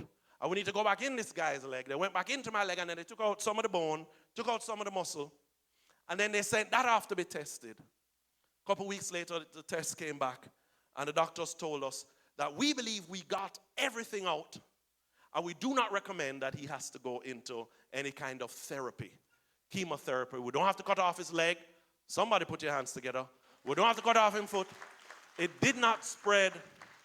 I'm just telling you that I had a medical miracle. But you have to understand that medical miracles start with a God miracle. Because the beginning of my miracle was pain. My medical miracle didn't start with a doctor. My medical miracle started with God-inflicted pain. In other words, the way he set this body up is so that pain would point. Somebody say pain points. And pain pointed to something that was inside of me that needed to come out. What I'm here to tell you is that whenever you are in pain, God is saying, I'm trying to point to something. Will you accept the fact that pain points? There's purpose there. It points. Ladies and gentlemen, pain points. I'm here to tell you that we need to celebrate pain pointing today. Just this week, I got 3 different results of persons in our church that have got good results back from their doctors in relation to cancer. One benign, one malignant and come out and therapy went well and no reason to continue. And another one, there's no sign. I'm just telling you, God is good. Put your hands together. Because pain pointed to something that is in there that would have gotten worse. I'm just telling you, pain points. Ladies and gentlemen, stop rejecting pain. The problem, and we're not just talking about physical stuff. I'm talking about emotional pain. Emotional pain points. Emotional pain points to something. Some of you are living with emotional pain. And God is pointing to that relationship and saying, you know, here's the issue. The issue, why God uses pain to point, is that for most of us, pain is the only thing that gets our attention. Because, again, your mother told you, your best friend told you, that person told you, and you didn't listen. I'm just saying, they told you they were no good. And some of you feel like you can change somebody that's no good. I can change you, I can fix you. Pain points. Pain points. And the issue is, oftentimes, God has to say, the only way I can get her pain is often the only thing that we listen to. Isn't that terrible? So I just want you to know that before you begin to pray away your pain, before you begin to take painkillers, ask God, what are you pointing at? Don't take painkillers and you don't know what the source is. Some of you popping painkillers, painkiller pills, pills that kill pain. Some of you shooting up morphine. I'm just saying, some of you spiritually, some of you going in deep and hard and praying away that pain when God is saying, there's something there. Stop covering it up. Stop covering up the pain with alcohol. Stop covering up the pain with that relationship. Stop covering up the pain with your weird spirituality. Stop covering up the pain with religion. Stop covering up the pain with foolishness. God is saying pain has been pointing and it's going to stay there until you love it. It's going to stay there until you go where I'm pointing. Somebody say pain points. Mercy. All right, pain pushes. Somebody say pain pushes. Let me read a scripture for you in Genesis. Pain pushes. Everybody knows the story of Joseph. He had these brothers. His brothers did this wicked thing. They kind of beat him up, sold him into, put him in a pit, then sold him into slavery. And Joseph lived a very horrible, painful life. All right, and in the end, his brothers came to him when he was now running things in Egypt. They came there for food, and he revealed himself to his brothers after years, and he said something like this. He said, I am Joseph, your brother, whom you did sell into Egypt. Remember when you did sell me? But now, do not therefore be grieved or angry or afraid. Don't be afraid. Don't be worried. Don't get too puffed up with yourselves because it's you sold me here. Because God sent me before you to preserve life. In other words, don't get it twisted. There is purpose in my pain. And there always was purpose in my pain. Let's jump down to verse 8, I believe. So now it was not Uno. It was not you who rejected me. It was not you who beat me. It was not you that made me feel so small. It was not you who used to make fun of me and insult me and embarrass me. It was not you who sent me here, but God sent me here. And he has made me a father to Pharaoh and Lord of all his hosts and ruler throughout the entire land of Egypt. Just so you understand, Egypt was ruling the world at that time. God pushed. Somebody say pain pushes. Pain propels. God caused Joseph to be at the very, very, very, very, very top. And Joseph is saying to them, God put me here. You didn't put me here. Stop worrying about what you did to me. You didn't put me here. God used my pain to propel me. God used the pain you inflicted on me to propel me upwards. So don't come here on you. Don't be talking about forgive me and please don't hurt us, because you have to understand I forgave you a whole long time ago. Listen carefully.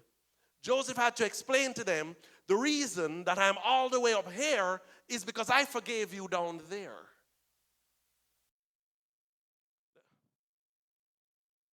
Unforgiveness is that thing that weighs you down. Pain that adds unforgiveness and bitterness to it will only keep you down. He says, when I forgave you, I was set free. Joseph says, stop. I've already forgiven you. When I forgave you, I was set free. And because of forgiveness, I was light again. I was free again, free enough to be pushed upwards and to be propelled by my pain. It was pain that propelled me. And it could not have happened if I was unforgiving. Ladies and gentlemen, I need you to look into yourself today to say, is there unforgiveness or bitterness in my life that's attached to my pain that is keeping me down? Or will I let that person go and allow God to propel me? The pain Pain plus unforgiveness keeps you down. Pain plus forgiveness will propel you. Pain plus unforgiveness keeps you down. Pain plus forgiveness will propel you. He says, I set you free, and I was set free. And ever since that day, I began to rise upwards. Pain pushes. Pain propels you upwards. Joseph said, I've been climbing ever since. Listen to this. Write this down, some of you. What they stole from you cannot compare to what God is offering you. God is saying, you need to let that person go. You need to let that person, he's asking you to work towards letting go what that person, set yourself free, because what they stole from you, what they did to you, cannot compare to what I want to do to you. What they took from you can't compare to what I'm offering you. How many of you are ready to release and accept what God has for you? I'm just telling you. God is saying freedom will cause you to rise.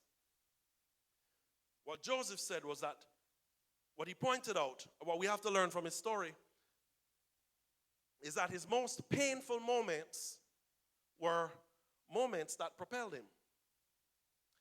The most painful places that Joseph was put in were the exact places that he propelled from. See, some of you are looking for the wrong thing. Some of you are looking for that comfortable place. Some of you are looking for that safe place. Some of you are looking for something. Joseph said, listen, it's when they sold me into slavery that I was propelled. Here is why, because I used it to push me. Joseph said, I hated the pain of slavery so much that I said, I am going to become indispensable. I'm going to become so good at being a slave. I'm going to rise on this thing. I'm going to ride this thing that this slave master is going to need me. I'm going to push so hard on this pain. I hate being a slave so much that I'm going to become a master. I don't know how many of you know the story. But as a slave in Potiphar's house, Joseph rose up on top of his pain and became the head slave. He was ruling in Potiphar's house. He said, I hate this pain so much that I'm going to use it to push me out of it. I'm not going to wallow in the pain of slavery. So when he became a convicted, wrongly accused and wrongly convicted rapist, Joseph was in prison, and Joseph said, I hated the pain of being a prisoner so much that I said, well, I'm going to start organizing this prison. I'm going to start leading in this prison. Joseph hated his pain so much that it pushed him to the place where they gave him the keys to the prison. I'm just trying to tell you that your pain can propel you. God is not saying that you should love where you are, love that painful place. He's saying you should fight your way out. I'm trying to get you to fight your way out. Just so you understand, in the end, Pharaoh gave all of the kingdom to Joseph, not because he was good with plenty, but because he was good with pain. Some of you know the story. Joseph was so good with pain and lack that with the forecast of lack, Pharaoh gave him control of the entire world. Are you good with your pain?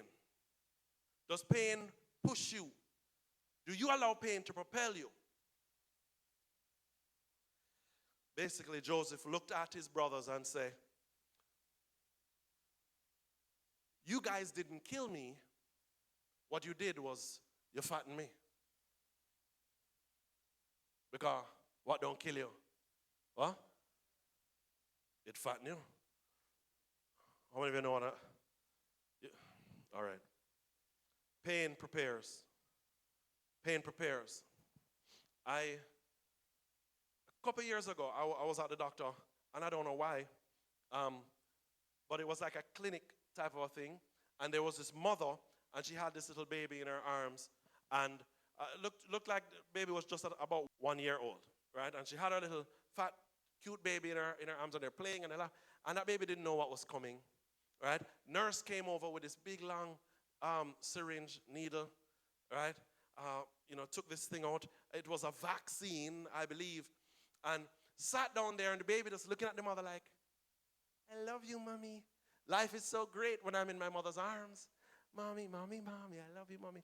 And right there, and the nurse is cleaning off the spot, and the nurse tapped the spot, and the nurse juked the spot, and the baby went from to anger and disbelief. That baby looked at the mother like, how could this be happening? What are you doing? I'm in my mother's arms, and I'm feeling this pain. It just doesn't feel right. It doesn't seem right. How could I be in your arms and be feeling pain? How can you let this happen to me? And the baby looked at her with disbelief and anger and started crying. A baby in their mother's arms, crying because of excruciating pain, because of this thing that is being injected into her. And what I discovered is that the reason that mother allowed that child to get that vaccine injected in them is so that after the pain goes away, listen very carefully, after the pain goes away, there is inside that child this thing flowing that causes the child to become stronger than anything that the enemy in the future would want to throw at it. Pain that comes from being injected by something that causes you to, that prepares you for victory over your enemy in the future. Polio, how many of you used to get polio? They don't do that anymore, right? But rubella, chickenpox, measles. I'm just saying, that child, through pain, was infused with power that it couldn't understand in the moment. But I'm here to tell you that there was purpose in that pain. Somebody said pain prepares. Pain prepares, because some of you are in the arms of God, looking at God wondering why God would allow you to be going through what you're going through. Some of you are looking at God with disbelief and with anger and saying, I know I'm in the arms of God. I know I'm in the will of God, but how could he be allowing this thing to be injected into my life? And God is saying, there is purpose in your pain. What is being injected in you today is not for today. It's for future battles. The pain is preparing you for victory over your enemy. I'm telling you, ladies and gentlemen, that God is allowing some things to happen in your life so that you can have future victories over your enemy. If you are accepting that today, put your hands together. What I'm saying is that there is too much to gain from pain. Lastly, pain provokes. Pain provokes. I believe that what God wants to do today is to provoke you. A powerful story in the book of Judges is the story of Samson. Some of you know Samson. You know the story of Samson, but the intricacies of it and how God was involved in it. Right? Here is what happened. Samson saw this girl. Samson wanted to marry her. She was not an Israelite. She was something else, right? And Judges 14, verse 3, Samson said to his father, just get her for me, man. She's the right one for me, right? And he says, his parents, they didn't want to do it because they did not know that this was from the Lord. It was God's will that he get this girl, that she become his. Right? Because God was seeking an occasion to confront the Philistines. Because the whole time they were ruling over Israel. God was seeking an occasion against Samson's enemy. God was seeking an occasion against his enemy, and he allowed some stuff to happen in Samson's life. So you have to understand, the Philistines they were already the enemy that was leading. I mean, the enemy that was oppressing the Israelites. The Philistines had already been there. And Samson had long hair to down here, so. Samson already had all the strength inside of him. The Philistines were already inflicting pain on it. So the Philistines had been bad. Samson had already been powerful enough with the long hair and thing. But Samson wasn't doing anything about it. What I'm saying is Samson was living with power inside him that was not yet activated. Samson was living with power enough to destroy his enemies, but it was not activated. Samson's power was not provoked enough to be activated. So God allowed pain to come into his life. Somebody say pain provokes. I hope you're seeing this very clearly. God allowed him to fall in love with this girl, and when he was caught with this girl, right, he allowed the Philistines to come along and to kill her. Yeah. God allowed somebody that Samson loved to be murdered. Pulled from, I'm just telling the biblical story, you can take it up with God. But he did so because he wanted to provoke a man that was not yet provoked. He wanted to activate a power that was not yet activated. A powerful man, a strong man of God that was walking around the place like a normal man. A man that had not yet tapped into purpose. God used pain to provoke and to activate Samson. Pain enough. Pain enough.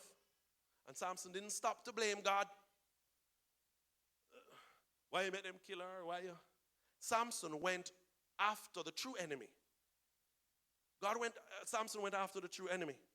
Right? Samson didn't stop to take God to court. Some of us, when bad stuff happens, it's God that we're after. We're provoked, but we'll go after God. Some of us have been going after the wrong enemy. Some of us have been asking the same question of God. Why God? Why did you let this enemy do this? Instead of saying, you know what, I am upset with the enemy for doing this. Samson went after the right enemy. Some of you have the wrong enemy. Some of you have been stuck on the why. Why didn't he protect me? If he's a good God, why didn't he protect? Listen, I'm just telling you. Oftentimes, write this down, God will withhold his divine protection over you to activate his divine purpose in you.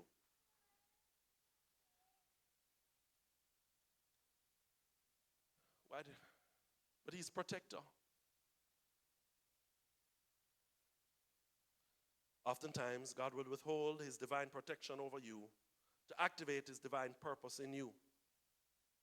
Samson got angry enough, fed up enough, sick and tired enough of his enemy, and went after the enemy and killed 1,000 men in one night, in one swoop, with the jawbone of a donkey. He just grabbed something and went after his true enemy, because God was not his enemy. You don't want God to be your enemy. It's better you find out who God really wants to fight. Almost finished. The question you have to ask yourself today is there a power that is inside of me that needs to be activated? Is there a power inside of me that needs to be pain activated?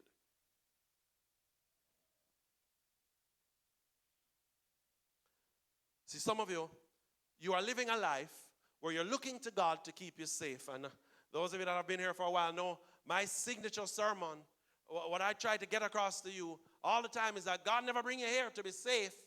He brought you here for you to become dangerous. Let's say it like this. Your full potential is not reached when you are safe. Your full potential is reached when you become. Somebody say, my full potential will be reached when I become dangerous. One more time. Say, I never come here to be safe. I came here to be dangerous. God, I give up safety if it makes me dangerous? Are you willing to accept why God brought you here? Are you willing to accept the fact that God wants to elevate you from safety to becoming dangerous? How many of you believe that after Samson got angry enough and vexed enough that Samson was praying for God to keep him safe? With the jawbone of that donkey in his hand, Samson wasn't praying for safety anymore. Samson had been promoted from a place of safety. Samson had come to know a God Samson had come to know God then more than just his protector. Samson had come into a relationship with God that was the source of his power. I'm just telling you. Samson had got to the place where he had to, is either I going to cry or my enemy going to cry. And with that jawbone in his hand, Samson said, I would rather be dangerous than safe. Pain provoked him enough to be elevated to his full potential. Your full potential is reached when you become dangerous. Your full power is activated when you become dangerous. Your full purpose is activated when you become dangerous. Some of us have been praying the wrong prayer. I'm just saying today, if there has been pain in your life, stop praying for safety. It's time for you to go after the right enemy. It's time for you to live to your fullest potential. I just needed to know before we close that Samson got safe again. Some of you know the story. Samson went and got safe again. Samson killed off all of them. Samson made his stand. He won a few battles. And he went back to safety. Went back to running down woman again. And he buck up on the wrong girl. What's your name? Right? Please don't name your daughter Delilah. Right? I mean, Samson got safe again, found himself wrapped up in the arms of this girl. And God had to reprovoke him. Because oftentimes, right, after a while, after we win a couple battles, some of us go back into hiding. Right? Some of us ignore the purpose and go back into hiding. God is saying, no, I don't have a problem with reprovoking you. I don't have a problem with sending more pain in your life. If I've already called you to purpose through pain and you ignored me the first time, God is saying, I don't have a problem with sending more pain in your life. Samson got himself caught up again. Samson, they cut off his hair, plucked out his eyes, and had him turning a wheel and making fun of the man. He lived a life that was, he stripped him of his hair and stripped him of, he couldn't see. Didn't have any strength inside him. And what he did was, they said he was just pushing his wheel. And this is how he lived his life, because he forgot the pain that he went through the first time. And he lived in this wheel without any vision and without any strength, because he wasted the pain the first time. And he lived going around and around and around. Because he wasn't provoked enough to keep fighting the right enemy.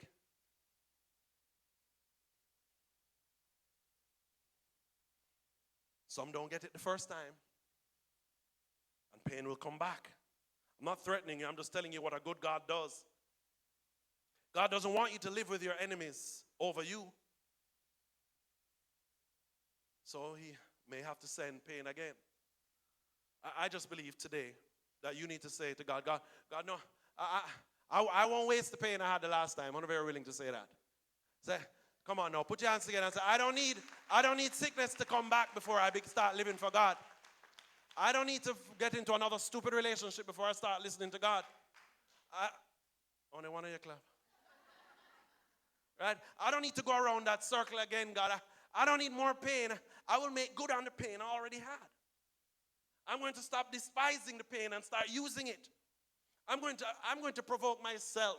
I will remember the pain and I will use it to activate myself towards purpose and my full potential. It's time for you to say, it's time for me to fight the right enemy in my life.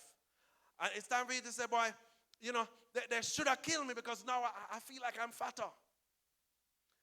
And for you to say to the enemy, to the devil, to say, you messed with the wrong person. You messed with the wrong person. It's time for you to fight for God. Say, I've had enough. Pain has pointed, pain has pointed, pain has pushed, pain has provoked, pain has prepared me to destroy my enemy. Some of you are ready to use pain to destroy your enemy. Well, I believe that today, your pain, the pain of your past, is calling you to purpose. And you can't say, you never know, because you came here today. Pain is calling you to fulfill purpose. Pain is calling you to fight your enemy today. God is saying, what do you hate? What is it that hurt you? It's time to fight that thing. Do you hate that thing enough to fight against it? The pain of the past is calling you right now. For me, it's religion. I hate religion. Religion hurt me. Religiosity hurt me. Super spirituality hurt me. How many of you hate that thing enough? How many of you hate it enough? Right? Some of you, it's perversion and promiscuity. It's sexual abuse. So how much do you hate? How much do you hate it? Stop hating that person and hate the sin. Poverty and corruption, do you hate? How much? That eating disorder, are you ready to say, screw what? Screw that thing. I'm just saying, screw EDJA. Check it out on Instagram. How many of you hate addictions? Or you don't hate it enough? It wasn't that painful? Was it just not that bad? You don't mind other people going through it?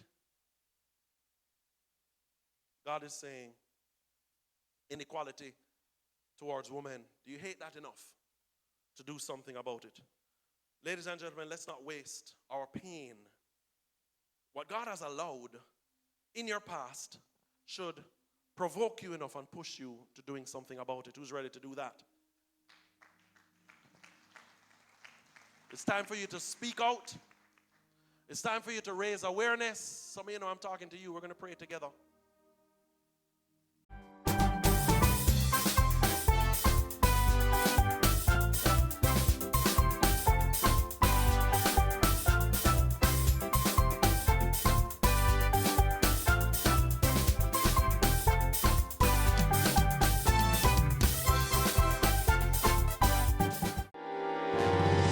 Join the Go for God movement today. We need your help to keep this powerful message going on air. Partner with us by making a one-time donation or a monthly pledge. Contact the Go for God Family Church at 631-3377 or send us an email.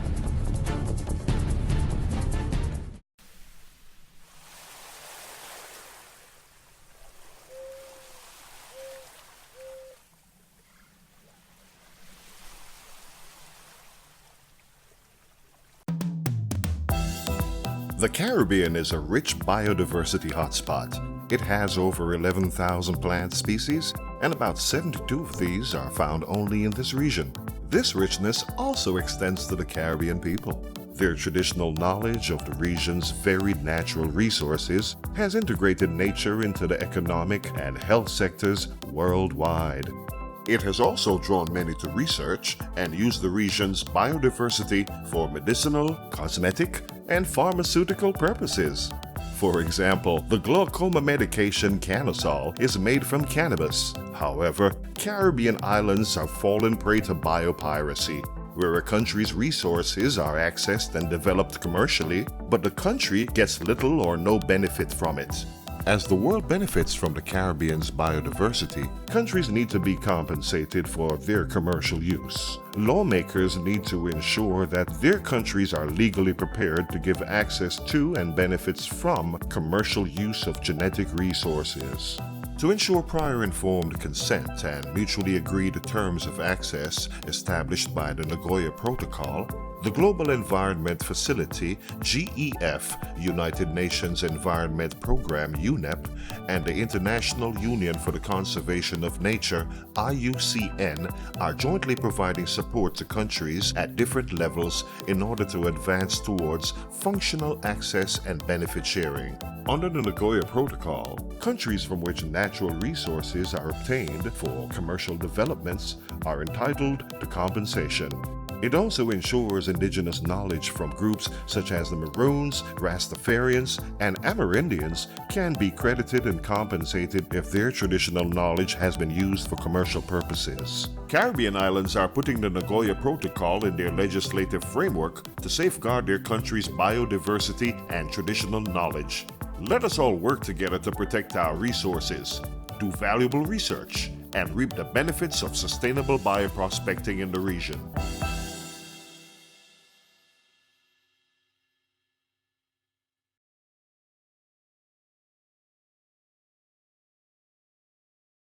Now presenting the Jamaica Social Investment Fund ICDP Enterprise Development Project.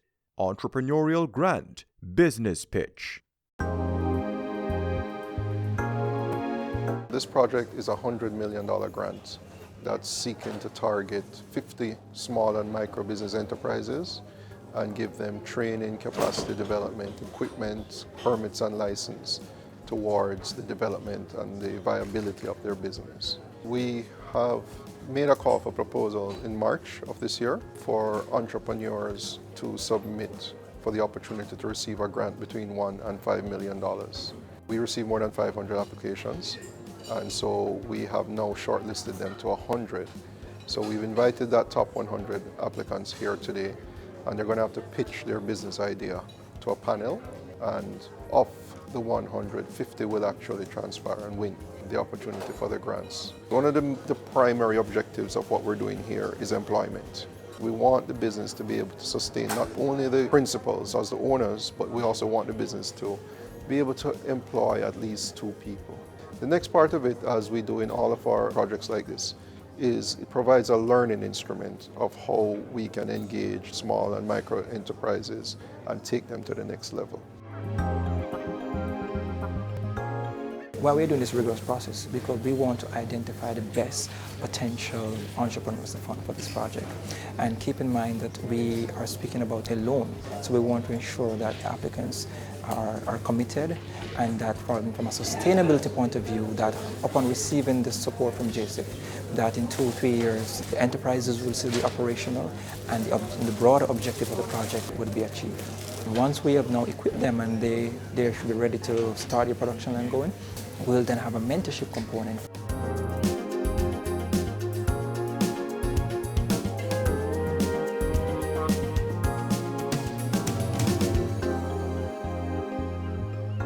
It has been a very competitive process. Jamaica is filled with persons with drive and passion. We're expecting that the best will be selected, and then for those who are not successful, we are also hoping to link them to other providers of services, because I'm telling you today, from what I've seen, it is an excellent opportunity.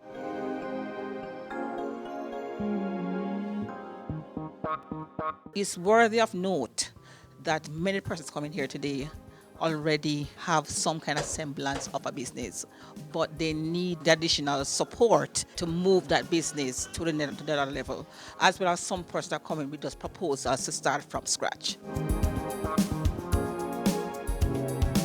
On behalf of the JSIF, we want to really thank the DBJ and other partners from UWI who came to be part of the panel, and just to remind you that the JSIF is here and we're investing for community development.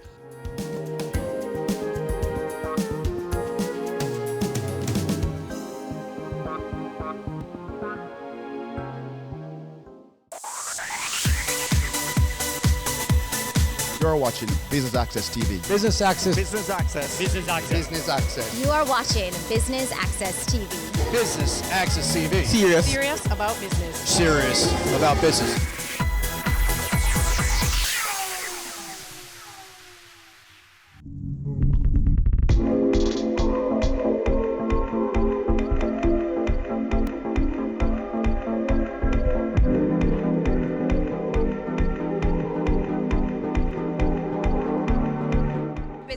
Access TV welcomes you to the grand opening of Maison Chic's second location here at the Arden Emirates Plaza on Arden Road. I'm your host, Amita Prasadwe. Please stay tuned for highlights.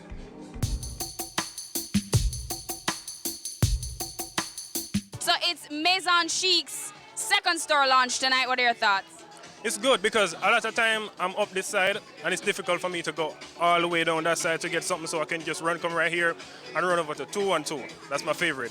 That's your favorite? That's my favorite. All the time. So you're a past customer. Talk to me about your experience shopping at Maison Chic. Oh, it's very easy because I'm not so big on fragrance. So when I enter the store, I'm like, what is it that I want? And somebody just comes over and like, okay, may I help you? What is it that you're looking for? Is it for an event? Or you just want something for like when you're going on the road? And they just help me from there and I'm good. But wouldn't you want to smell the same for an event or if you're going on the road? No, that's why I always choose two. One for the regular outing and one for an event. Yeah, because you know when you go to an event, your cologne have your kick like Jackie Chan. Oh, it's have a kick. It have a kick.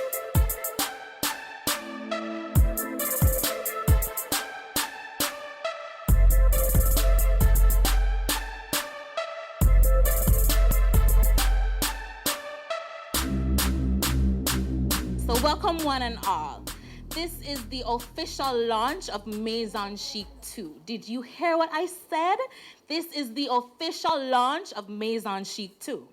Maison Chic first opened its doors at the mini mall of Tropical Plaza, and now we're here at Arden Emirates, and this is our second location. We are a fragrance store that takes pride in providing our guests with the utmost respect, the utmost customer service that you can find anywhere. And don't forget that we are also licensed to bring all the brands that we carry. So we have brands like Carolina Herrera, Paco Rabanne, which like these are like top brands from right around the world, right? And our tagline is explore your outer senses and unleash yourself. This explains perfectly what we do and the experience that we bring to all our guests. Every single one is important. So whether it be that you purchase a fragrance that costs $2,000 or you purchase a fragrance that costs $80,000, it doesn't really matter to us. Just as long as you're supporting us, you deserve the best and the best customer service from right around the world, right across the board. For us, we always say in the fragrance world that fragrance is the ultimate accessory. So when you're smelling good, people tend to sometimes forget what you look like, right? Am I right? Yeah, everybody can testify to this. And in our culture now, as Jamaicans, we have realized that even our entertainers are bringing this to light. So everybody is singing about what they're wearing, and everybody wants to smell hot, and everybody wants to smell sexy. So, it's a very important thing. It's very important to what we do every day, like to keep yourself clean and to smell nice and to smell sexy is everybody's wish. And right now, I just want to say thank you to everyone that has come out tonight because this is a very important venture. We have struggled to help persons to understand that, hey, this is where we need to be.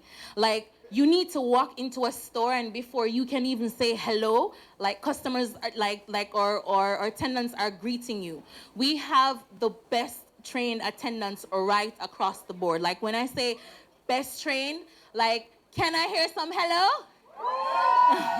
All right, so right now I'm gonna introduce all our fragrance consultants. Come on guys, come on, don't be shy.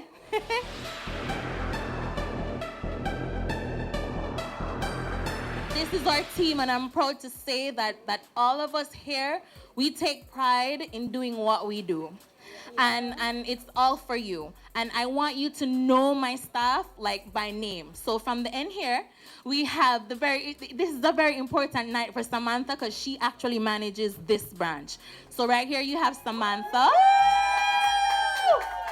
And you have Celine. And from the staff of Maison Chic 1, that's in Tropical Plaza, we have Cindy. And everybody know me, Pat Marie.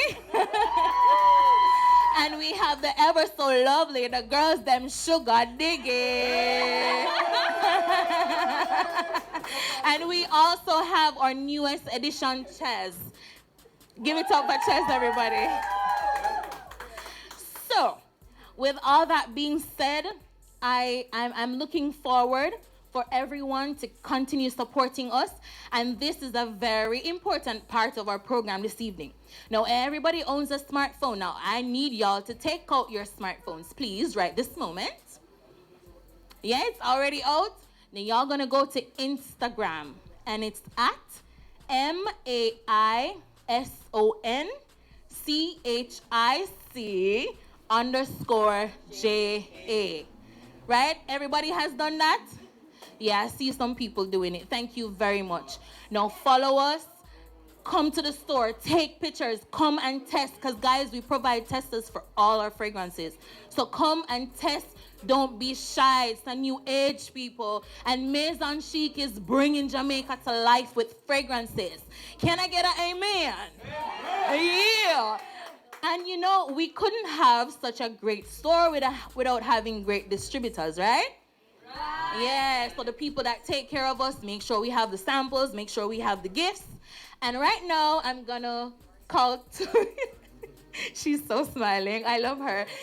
We're gonna call to speak to us now, Marie, and she's our representative from Eurobrands. Thank you, darling. Hi, good evening, everyone. Hola. Very special welcome to the Panamanian Ambassador, the Panamanian Chief of Mission, and Mrs. Barrow. I am extremely pleased to have you guys here. Of course, you might, and all of you special guests invited. Guys, you know, it is very important for us to highlight how significant it is in Jamaica to have a second branch for one of our clients. Maison Chic came to us maybe 2 years ago, but we have been in business for the past 6 years. You might be wondering what Eurobrands does. We have the license for brands such as Carolina Herrera, Paco Rabanne, Valentino, Nina Ricci, Antonio Banderas, Shakira, United Dreams, Jean Paul, Versace, and many. Trust me, our inventory is crazy. So you don't want to go in there. But what is important is I want you to realize that I did say license. What that means, you're probably wondering, do you need licenses to sell perfumes in Jamaica? You need license to sell perfumes, and I'm gonna tell you why. You wouldn't be able to enjoy that wonderful after work kind of, you know, we give you that value added that other companies, of course, cannot do. We not only give you the testers, but we are also empowering our staff. We give value added products, such as training for all the staff. And the reason why Maison Chic has the best training in the world is because we offer. We do that through our suppliers. Ana Maria Libertini is here from one of our suppliers, which is our main supplier. And we are very proud to have her here all the way. One of the things that I want you guys to realize is that all these efforts cannot be done without the team. Of course, my team is really busy tonight, and they're selling fragrances to all our clients, but I have Samantha here that is in charge of our marketing department. Anna is also here, that is our newest member of staff, and is in the administration department. One of the things that I want you guys to realize is that without the importance of the Jamaican market, we wouldn't be here. It is amazing for us to be able to see our clients prosper. So if any of you want to sell fragrances, so you know where to go. If you want to have it done well done. One of the things that I always say to my clients is, if it looks good, if it smells good, if it's good, we have it. If we don't have it, we are working on the license. And if we are not working on the license, it's because we don't think it will make sense in Jamaica. We are the best in the system right here. We are the best in the market.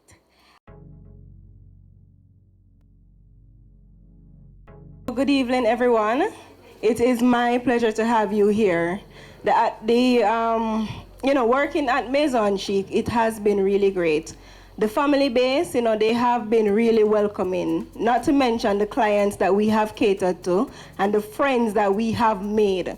So some of our, clients, they have become our friends. So with that said, I would like you to celebrate with me new beginnings. Maison Chic 2!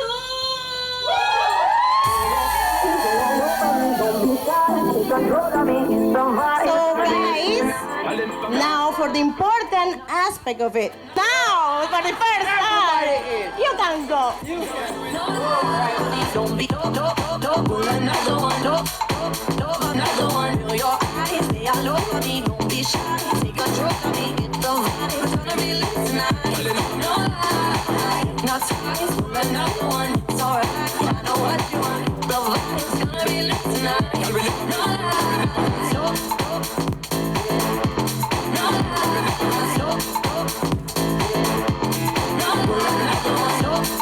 So you're the new manager for the second location here. Talk to me about that. All right, well, it has been really, really great working here. I'm kind of the quiet person, shy, and working here, it has forced me to come out of my shell to interact. And trust me, we have some lovely clients that we work with. The customer base here, well, not the customer base, but the staff here at Maison Chic, both at Maison Chic Emirates and at the other location, the first location, we have quite a different variety of characteristics. We have Patrice, who is very animatic. So, she's fun, she's courageous. We have Hubert, we have Celine, we have myself, we have Cindy, and newly we have Ches. So, it has been a great family base. Talk to me about the fragrances you have available here tonight and what's so special about this fragrance store compared to another one. Well, all right, so we have fragrances that are top of the line. So we have Carolina Herrera, we have Valentino, we have Jimmy Choo. And not just that, but what separates us from a lot of different stores is that we do it by law, we do it officially. So we obtain license. So when persons come to purchase and we tell them, we have to have the license to carry a specific fragrance. So if you don't see it, it's because we don't have that license. They're like, oh really, you have to have a license? So that's what separates us, not to mention the customer service. Like persons commend us on our customer service, so that sets us apart. Customer service, it's everything, and it's not everyone that can, put on a good show, who can stand, and if someone is being mean or if someone's just having a bad day, you don't, just take their energy and just give it back to them, but really take their energy and, give them a positive vibes. So that's what differentiates us.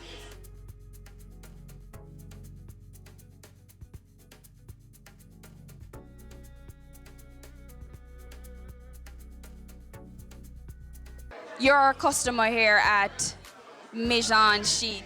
Talk to me about your favorite fragrance. Well, there are two of them here. First one for the designer would be Paco Rabanne Invictus, and that would be the Intense. And the second one would be from Bond Number 9. It would be Center of Peace. It's their second store. How does that make it easier for you to shop? Well, I work right around the road, so I can just simply come by during my lunchtime if I feel the need to. However, I normally feel welcome in the Tropical Mall itself. What's so special about their service here? Customer service, you have to be big on customer service for you to attract certain customers, and that is one thing that they have captured. They have managed to capture customer service because it's very warm, very friendly, and believe you me, they are very experienced. They are knowledgeable about the fragrances as well. Talk to me about your experience so far. So far, it's been a wonderful experience. I've been enjoying every moment of this because it's something new, but I've been selling fragrance since I've arrived here, but it's easy because we actually study the fragrances that we sell, so we know what we are giving to the customers. So at the end of the day, we always please their wants and needs that they come to us about. So basically I've been here for 2.5 to 3 weeks right now, and I've been savoring every moment. How was the training? Well, the training has been very educational. Yes, so they have been training us in ways that I didn't know that my nose could have reached those levels. I didn't know my nose had those skills, because we have been learning new things. Why should people come out to the shop location here on Arden Road or the one in Tropical Plaza? Tropical is kind of a more established branch, but Arden has a lot of fragrances that maybe you will not find at Tropical right now, but it's a nice branch to come because they have varieties. And it's a new place, so they want it to be as much as Tropical itself, because people actually know Tropical already. So basically it's a new experience, but it's similar to Tropical because the customer service is still warm and inviting as in Tropical. So it's a great place to come.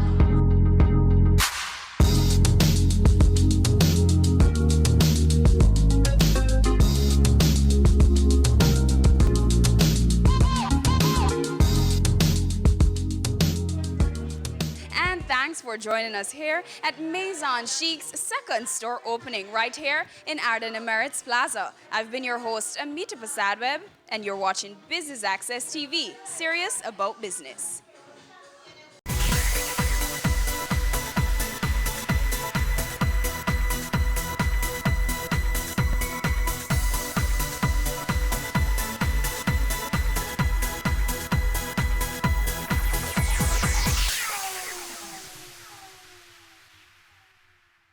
Have you seen it? It's BATV Live. Live streams of business news weekdays at 7:30 p.m. Stay on point Thursdays at 8 p.m. with our Business Current Affairs show. And Weekend Business Report Saturdays at 7:30 p.m. wherever you are. Log on to our Facebook page at Business Access TV or visit our website at batvja.com. Live and at your fingertips. Business Access TV, serious about business. It's season 12 and Wealth Magazine Business Access is here to keep you business savvy.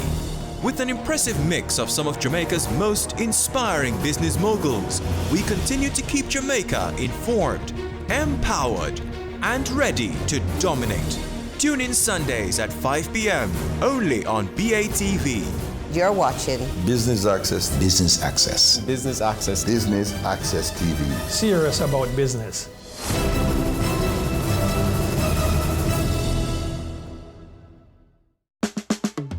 Caring Hands Season 3 continues to effect change in a changing environment. Many of us were raised by grandmothers, right? So, I mean, we know the wisdom that these people have. Going beyond business. The little leaders of today are our leaders of tomorrow. And with the proper education, we'll have very good leadership coming from that. That's Season 3 of Caring Hands, creating change and shaping lives, every Sunday at 5:30 p.m. on Business Access TV. Ready for cable for as little as $100? Ready for no monthly cable bill? Ready for 10 TV channels absolutely free? Then pick up our Ready TV box at authorized stores for $4,500. Hook it up to your TV set, then top it up with Ready Credit for 1, 7, or 30 days. Buy now and get $1,000 free Ready Credit and start watching your favorite shows. Pick it up, hook it up, top it up. Ready TV. Prepaid cable TV when you're ready. Now serving Kingston and St. Catherine. Limited time offer while stocks last. Conditions apply. You're watching Business Access TV. Business Access. Business Access. Business Access. Business Access. You are watching Business Access TV. Business Access TV. Serious about business. Serious about business.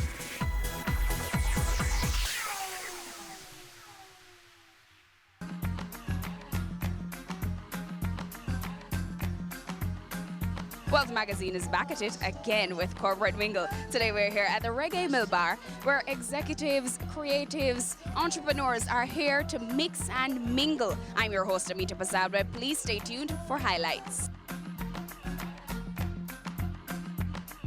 Thank you to the team from Wealth, and thank you for you being here. We're here to introduce you to the newest way to deal with Western Union. This is the way of the future. This is how you will be handling your Western Union business going forward. It's called westernunion.com. Grace Kennedy Money Services is in partnership with CME today here at Corporate Mingle. Talk to me about that. So, Grace Kennedy Money Services is the home of Western Union, Bill Express, FX Trader. Today we're here with CME because we have an exciting new product to push, and this is the ideal target audience or corporates. Because you know what? Corporate people, they're always on the go, they're always moving, they don't have time sometimes to just get to a Western Union location to do their business. So we have a platform where they can stay wherever they are as long as they have an internet connection and they can send a money transfer. That's why we're here, we're pushing that. So woo.com is the name of the website, and it allows you to send a money transfer to anywhere in Jamaica or to 200 countries across the world. Wherever a Western Union location is, you can send a money transfer. You need to send some money, you need to send it fast. Register, go on woo.com, send it. All you have, the only money you spent is that money that you're trying to send. That's it. No credit card fees, no processing fees, no transfer fees, nothing. Zero. And you have to be registered. It's a registered service. Part of registration that you have to do, you start online. But you have to satisfy our own Jamaican regulations, Bank of Jamaica regulations. You have to go into a location with your ID that you registered with to validate. And that's it. All we need to do is to be able to see your ID, see you, and know that you are who this ID is. That's it. Once you've been validated, you never have to go back into a location to receive money ever again. It's Corporate Mingle Networking with a purpose. We're here today at the Reggae Mill Bar. Talk to us about what's happening. All right, so this is our fourth staging of the Corporate Mingle, and this is the first time actually coming to this location. We have a mixed crowd because we have Bumblebee as a sponsor. We have Grace Kennedy, Western Union, Business Access TV, and of course, Adam and Eve Day Spa. So we have a very mixed crowd. We have mature, younger persons here. It's always a new venue, so we can try something new so persons don't get used to the same venue and they say, oh, it's here again. It's always a new place, preferably somewhere hip, as you see Reggae Mill is where all the festivities happening now for the young people. We have different networking games. We have our wonderful host, as usual, Amisa. So we try to keep it interactive, get persons involved, talking to each other, mingling, networking. Of course, drinks flowing, so people flowing, conversations flowing. So talk to us a little bit in regards to what exactly it is that Bumblebee does. So Bumblebee is a digital media agency, so we look at we can consider traditional digital media, which is the Facebook and the Instagram and the Twitter and Google, of course, but we're also into programmatic, and definitely the leading product that we offer is Wi-Fi advertising, which is new to Jamaica. So we are partners with Gross Tech, and they're committed to making Wi-Fi like oxygen. So we're committed to helping brands build brand loyalty by helping to make Wi-Fi like oxygen, by partnering and sponsoring that Wi-Fi. So we're the leaders in that regard. We have amazing click-through rates, which is above every other digital platform that is currently here. So we are seeing click-through rates of between 10 and 30% and lead generations of over 30%, which is not heard of in the region. So this is really something big that brands can and should get into. I've been here for a very long time. We've been building our product for the past 3 years, and I've been coming here, building networks, building my social network. So this is not my first time. I've been here. Tell me about your business, Intranet Solutions. Intranet Solutions, we offer social Wi-Fi to businesses. So instead of persons signing in with a passcode, they use their social media handles. So they use Twitter, Instagram, LinkedIn, whichever handle is there at the time. Once persons sign in, companies get their demographic information because they would have approved and allowed for you to get that information. So it's a way to build on your marketing list and a way to improve your business overall. Talk to me about O'Shane Bryant Fitness. All right, so O'Shane Bryant Fitness, we don't have a fixed location. We're predominantly at UEMONA campus, but of course we're a fitness entity that's geared towards giving Jamaica the most affordable health and fitness lifestyle. It's a lifestyle, and not a fat thing. Well, it's my second time coming to a mingle. I'm really enjoying it. Perfect place to mingle, to get your business out there and learn about your peers and what's going on.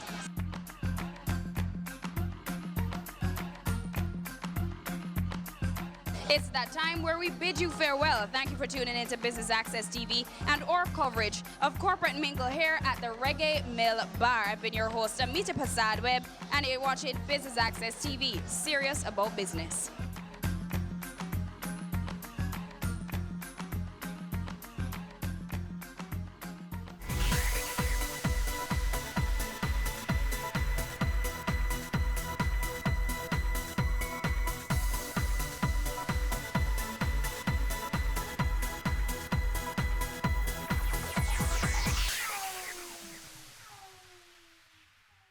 Your business matters. Business Access TV offers you the most innovative and effective advertising solution for your business, specializing in B2B sales, cost-effective solutions, the customers you want, the repetition you need. No matter the size and nature of your company, your business matters. Call us at 876-618-2870 or email us at sales@batvja.com. Business Access TV, serious about business.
Every day you wake up, you have another opportunity to make this little island better, safer, a place where we all can be proud to call home.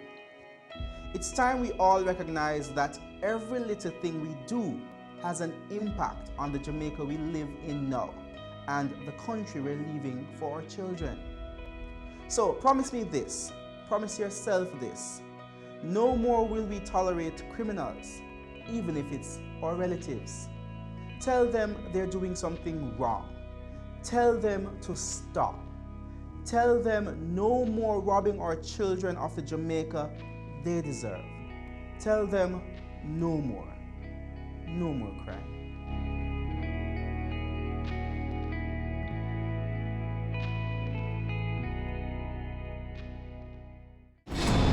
We are back with another exciting, innovative, and inspiring season.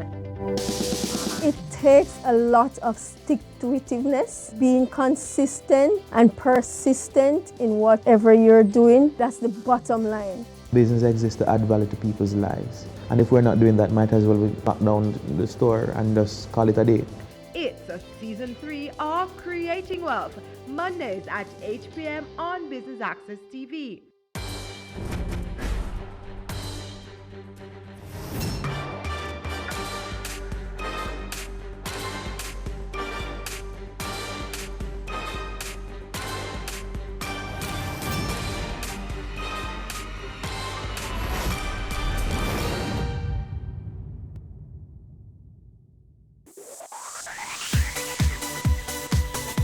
watching Business Access TV. Business Access TV. Business Access. Business Access TV. Serious. Serious. Serious about business.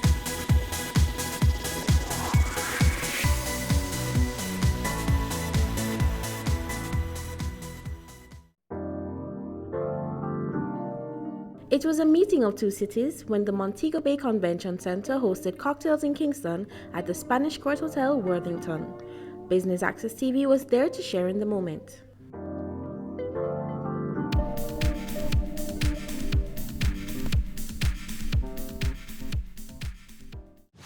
First and foremost, on behalf of the team, I want to say a heartfelt thank you for being here. You could have been at other places, you could have been at other events, you could have been at other functions, but you found the convention center team very well to join us. So thank you again. All right? And so to go into this, again, just welcome, a heartfelt welcome. The Montego Bay Convention Center team is here. We have gone around, we have spoken to a lot of persons, but tonight it's very special for us because so many familiar faces, so many partners, so many clients, returning clients, possible clients, and the list goes on. So again, you will not hear me enough to say thank you, because that's a word that from the convention center, it's a part of us, and we really take pride in showing appreciation. This evening is truly special for us, for it has been a long time coming. Kingston has been a long time coming. And, you know, Montego Bay Convention Center, of course, we opened our doors in 2011 and to the events and meeting industry. And, but connecting with our friends and our partners in Kingston has always been on the top of our mind. Over the years, we have received substantial support from our clients in Kingston. Therefore, this event had to be in our cards. And of course, we have a large deck, but you're on top of that deck. And we know good things happen in Kingston. So like many other parishioners, we packed up everything and we headed into Kingston on the town bus yesterday. Some of the team came in, when was it? Monday. And they say, Aaron, the traffic. And I said, it can't be worse than Montego Bay. And we found ourselves here sitting in this room 5:30 because we've said there's not one partner that is standing in front of us now that is going to be here and not see a team member from the convention center representing. So again, team, thank you. Hopefully, any guest tonight, and this is not meant to mean anything, but any guest tonight that have never experienced the convention center, unfortunately, you're in the minority. But what we want you to do when you're in Montego Bay, please come and visit. Sit with us, have lunch. Let's tour you. Let's show you the technology. Let's show you what some of our partners in this room have done with us. We have transformed the convention center. And of course, there are many events. And one of the things that we had looked at is how we put all the assets, the available assets, through our vendors, through our partners, together to really make the convention center what it is. The purpose of the convention center was never a self-sustained entity. It's to really contribute to economic development. And what we're measured on is not only profitability, but our economic impact. And we've seen it, especially in Montego Bay. But one of the initiatives that we had is to bring Kingston a little bit to Montego Bay as well through our friends and partners that are here tonight. So the Montego Bay Convention Center represents opportunities, one for us to think differently and see possibilities for now and the future. The center firmly places Jamaica as a viable destination for meetings, conferences, exhibitions, and of course, a selection of certain sporting activity that relates to sport tourism. So while the honor is mine to welcome you, I always want to thank you for taking the time out in engaging with us. Think differently. That is what I want to drive in your thought process when it comes to the Montego Bay Convention Center. Let us work with the possibility. Let us make the possibilities become a reality. The sales and events team, they're here tonight. And I really want to identify the team members. I know when it comes to this part, they tend to just come together. And when I start to call the names, they're going to raise their hands and they're going to say who they are. And of course, we all know them. So leading the sales and events team is, of course, our director of sales and events, Miss Mavoy Smith. Of course, there's Mavoy.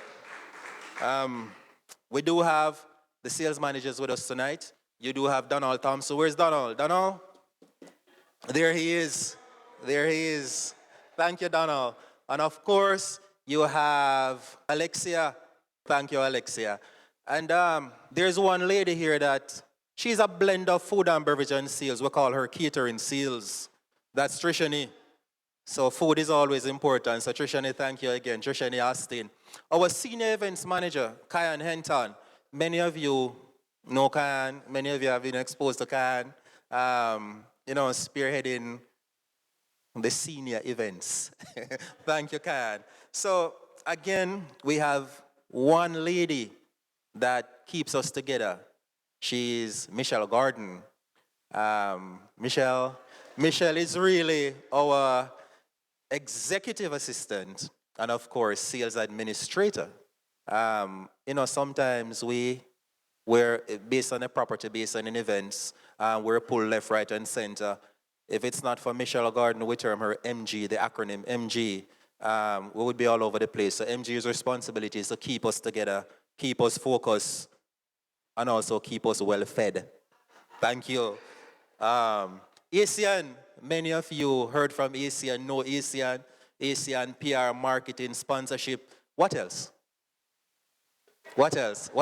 And he takes the beautiful pictures. So with your permission tonight, ladies and gentlemen, ASEAN will, of course, on social media. I'm still catching up with technology, social media, Facebook, Instagram, InstaChat. I got that right? Just joking. Just joking. So again, that's a team that is here tonight, and they're out, and they're here well represented. So, of course, Dr. Guntley, my second mother. Wave your hands for me, please. Thank you. John Woolcock, he heads up the events department for Jamaica Tourist Board. And of course, the Convention Center. We're now a part of the Ministry of Tourism. We're an agency under the Ministry of Tourism. John, very vital to our organization, very vital in terms of the partnership and to allow Jamaica to be recognized again, not only as leisure, but as meetings and conventions. Because really, the large groups that the Convention Center will and the future possibilities to bring into Jamaica, of course, will create that economic impact that we're pushing for Jamaica to recognize. Not only about profitability, but looking at economic impact, whether it be indirect or direct, to see how that trickles down for the entire geographic location to benefit. So again, that's a mandate and purpose of the Convention Center in partnership with our main sister agency, the Jamaica Tourist Board. So ladies and gentlemen, thank you again, and I do hope you enjoy the rest of the evening. Thank you.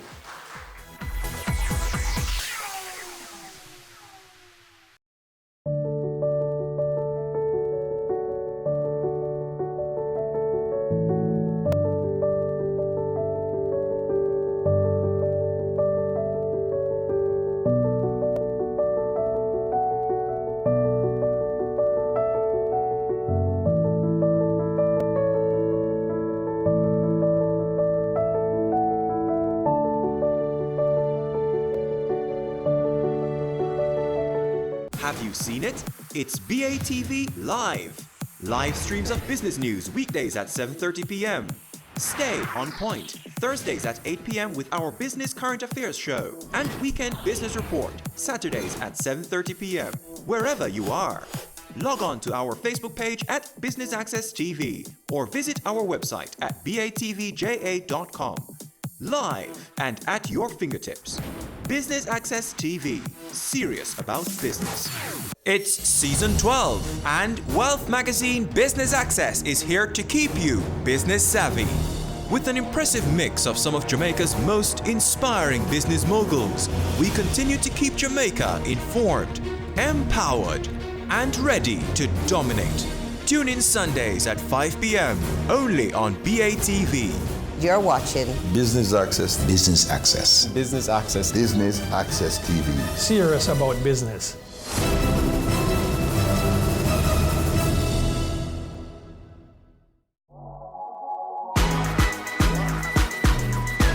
The Good Life, your trusted source for useful health and wellness information, lifestyle tips for the mind, body, and soul.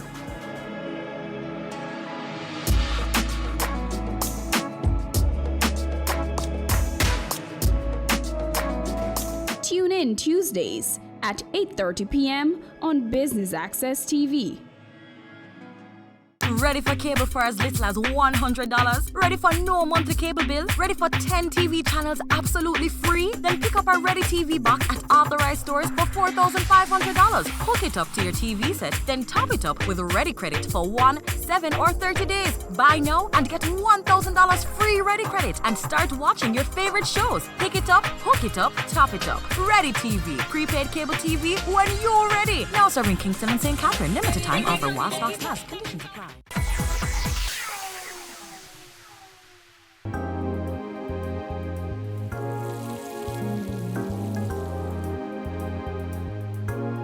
We're here at the Spanish Court Hotel, Worthington, for the Cocktails in Kingston. Why is it important for the Montego Bay Convention Center to have this event tonight?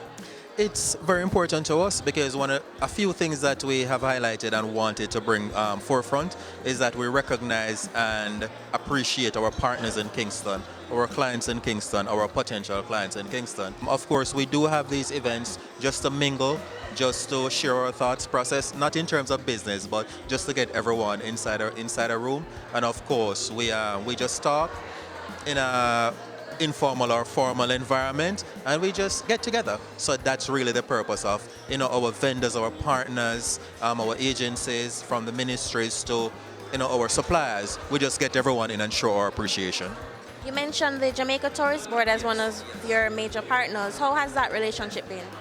It is excellent, and it is a relationship that has been in the making since our inception. The tourist board is very important to us. Jamaica Tourist Board, of course, is what we consider as our DMO, or destination marketing organization, that assists the convention center in not only marketing the facility to any other destination that would willing to come offshore, especially the international destinations, but what they do as well is to market Jamaica and assist us in not only marketing as Sun, Sun and Sierra Leisure, but to ensure that Jamaica is seen as a meetings and events destination that can host large group in a first world facility. And speaking of that first world facility, tell us a little bit about the Montego Bay Convention Center and what people can expect from the venue. Montego Bay Convention Center, managed by SMG, a North American-based company that manages 85% of the public facilities in the world. Of course, first world, no, we have a mandate to ensure that first world facilities is represented here in Jamaica. And of course, Montego Bay Convention Center opened its door in 2011 to the events industry. And what we really do is to host events. I mean, regardless from your weddings to your largest expos, to your exhibition, to your conventions, to your sporting events, to your church events. So we're an all-inclusive package. We're a flexible facility. And what we do is to host any and every event. So that's basically what we do. And what to expect is our people. We have a set of well-trained staff, and events is our core business. And what we did in the initial stage is to ensure that our team members, they're fully aware of all aspects of event management, certified and also recognized internationally. So what you will expect from the Montego Bay Convention Center is the highest level of technology, the best aesthetics, theme, and the best management you can think of bringing your event from a thought process to reality. So that's what we're all about. And finally, now that you're here in Kingston for this event, what kind of connections are you hoping to make at Cocktails in Kingston tonight? Yes, we do have quite a few corporate partners in Kingston, but what we want to do is to bring Kingston to Montego Bay get Kingston to come to Montego Bay, see what the convention center is all about. So for potential clients that we do have, it's just to mingle, to invite them, just to, a short presentation, show what we're about. And then, of course, to invite those potential clients down. And of course, get them to know the convention center. Come in, explore the property, do inspection, see the technology, see the staff, meet the people, meet the strength behind the asset. And then, of course, we go from there. So in a sense, it's really to have Kingston in Montego Bay and, of course, to expand our business, which that's the whole intention.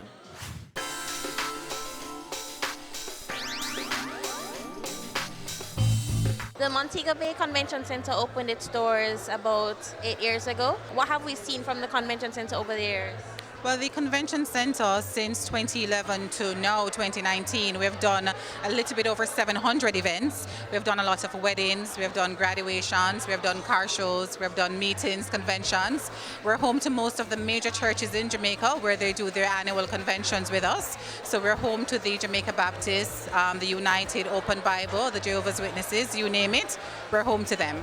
And as was mentioned, the Jamaica Tourist Board is a major partner with the Montego Bay Convention Center. How has that experience or how has that relationship been over the years? Very positive. Having the convention center in Montego Bay means that we have the ability to go after larger groups that will support the hotels in the area. And without the convention center, this was a void. So, of course, having a state-of-the-art facility in Montego Bay opens up a lot of opportunities for us. And we're seeing where MICE planners are really taking a very close look at the destination, whereas in the past they might have said, you know what, this group is a little bit too large for Jamaica or for Montego Bay. Now it's on the table. Now Jamaica is even more viable. And can you comment on the impact it has had on the tourism industry over the years? The Montego Bay Convention Center, as Karen Benjamin, our interim general manager, mentioned earlier, that our core function is basically to support the community. So our aim is to bring in, as John just mentioned, the larger groups to Jamaica, so it will impact the hotels. So we basically get heads in beds. You'll have the coconut man on the roadside being able to sell more jelly coconuts, the cane man, the nightlife, so the Margaritavilles, the Pier 1s, you name it. So it's like a domino effect. So all partners involved will be able to get a piece of the pie. And it's only been here since 2011, so can you comment on what impacts has been made to tourism before and now? Well, again, as Mavoy just mentioned, it's all positive in the sense that we're getting more business, increased business, more visitor arrivals coming in. Conventions that would not have considered Jamaica, now they're looking at the destination, they're actually booking the destination. So again, it's very positive. We have become even more competitive in the marketplace. How do you see the center being utilized in new ways to pull more visitors? We are trying to focus more heavily on the sporting events. So as it is now, we host the NCAA, that's a basketball competition every November, and this competition is aired live on CBS. So not only Jamaicans get an opportunity to see what can happen at the convention center, but persons internationally will be able to see what we're doing, and they may think to say, okay, so I can bring a sporting event to Jamaica. So it's not just meetings and conventions, we're pretty much multifunctional, which is why in our different spaces at the convention center, there's nothing fixed. So whatever the event is, we can accommodate it. If it's a car show, we can do it. If it's basketball, we can do it. If it's taekwondo, we can do it. So you name it, we can do it. And anything new from the tourist board that you can mention? The Jamaica Tourist Board is always looking at new opportunities. We have a very strong team in the market, so we are pursuing a lot of new ventures. So it's going to be great for Jamaica moving forward. We're seeing it in our visitor arrivals. It continues to grow. And again, it's going from strength to strength. But we have a gem in MBCC, no question about it. And all of our partners, from the hotels, the DMCs, the attractions, it's all very good.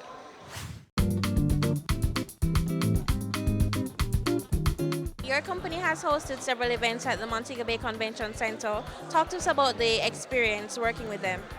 It's an amazing experience working with the team there. One of the wonderful things about the convention center and the team is that level of engagement. They take on your project as if it's their own, and they're really involved from start to finish. And it's something that you really appreciate as a project manager and an event manager, because you want to be assured that all of the details of your event are taken care of. Usually you're planning an event from Kingston at the Montego Bay Convention Center, so having that level of oversight, that level of attention to detail is really very important to us. So it's something that we really appreciate. After a while they become your friends. It's really an amazing team there. So I'd recommend anyone to go to the convention center. And it's not just about the team, it's about the facilities, it's about the facilitation, it's about the accommodation of each and every request. So I can't say enough good things about them there. And how important would you say a venue like this is for Jamaica? Oh, absolutely, very important. I mean, Jamaica, as the general manager just said, Jamaica is more than just sea and sand. And it's very important that you have a facility that can accommodate local, nationally scaled, as well as regional and international events right here on our shores. It's an opportunity for various industries to be showcased, for us to stage events that have multi-tiered opportunities for varied groups. So for the hotel sector, the broader tourism sector, for other persons here in Jamaica, it really makes sense for you to have a facility like this in Jamaica. And I can only wish that they go from strength to strength in terms of the range of services that they offer that will ensure that we entice as many people here as possible to utilize the services and the facilities that are here. Hi, I'm Peter Shakir from Event and Entertainment Services. We're an event management and planning company, and we do many events across the island and abroad as well. We also own Jamaica Bridal Expo, and this is my partner Joanne Paxton, and she'll talk to you a little bit about hosting Jamaica Bridal Expo at the Montego Bay Convention Center. We've hosted the Jamaica Bridal Expo at the Montego Bay Convention Center for the past 6 years, and Jamaica Bridal Expo is at home at the Convention Center. Everything is positive about the venue, the grand ballroom, what you have the expo in, the conference room where we hold a conference on the first day of activities for the expo, and the staff at the Montego Bay Convention Center is absolutely amazing.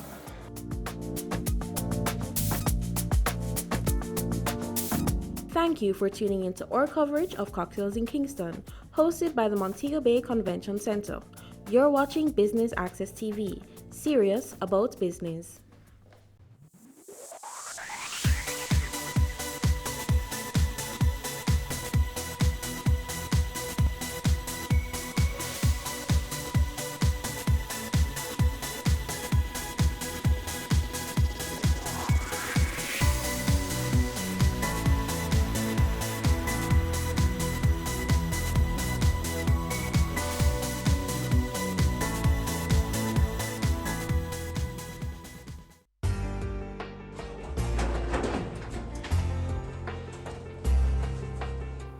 What kind of ESN paper this? I'm a birth certificate.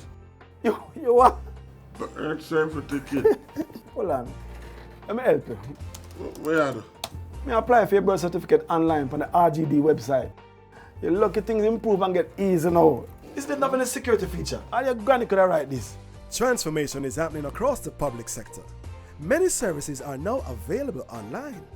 We are building a better public service for all. Brought to you by the Transformation Implementation Unit. Caring Hands Season 3 continues to effect change in a changing environment. Many of us were raised by grandmothers, right? So, I mean, we know the wisdom that these people have. Going beyond business. The little leaders of today are our leaders of tomorrow. And with the proper education, we'll have very good leadership coming from that. That's Season 3 of Caring Hands, creating change and shaping lives, every Sunday at 5:30 p.m. on Business Access TV. Your business matters. Business Access TV offers you the most innovative and effective advertising solution for your business, specializing in B2B sales, cost-effective solutions, the customers you want, the repetition you need. No matter the size and nature of your company, your business matters. Call us at 876-618-2870 to 1 or email us at sales@batvja.com. Business Access TV, serious about business.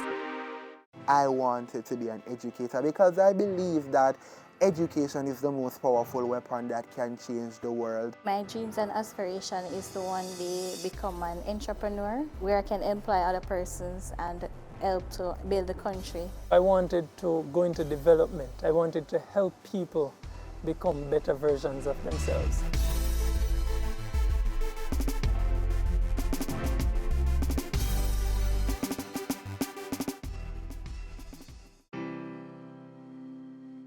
Growing up, I saw a lot of violence, I saw a lot of crime, I saw a lot of poverty. The challenges are so many.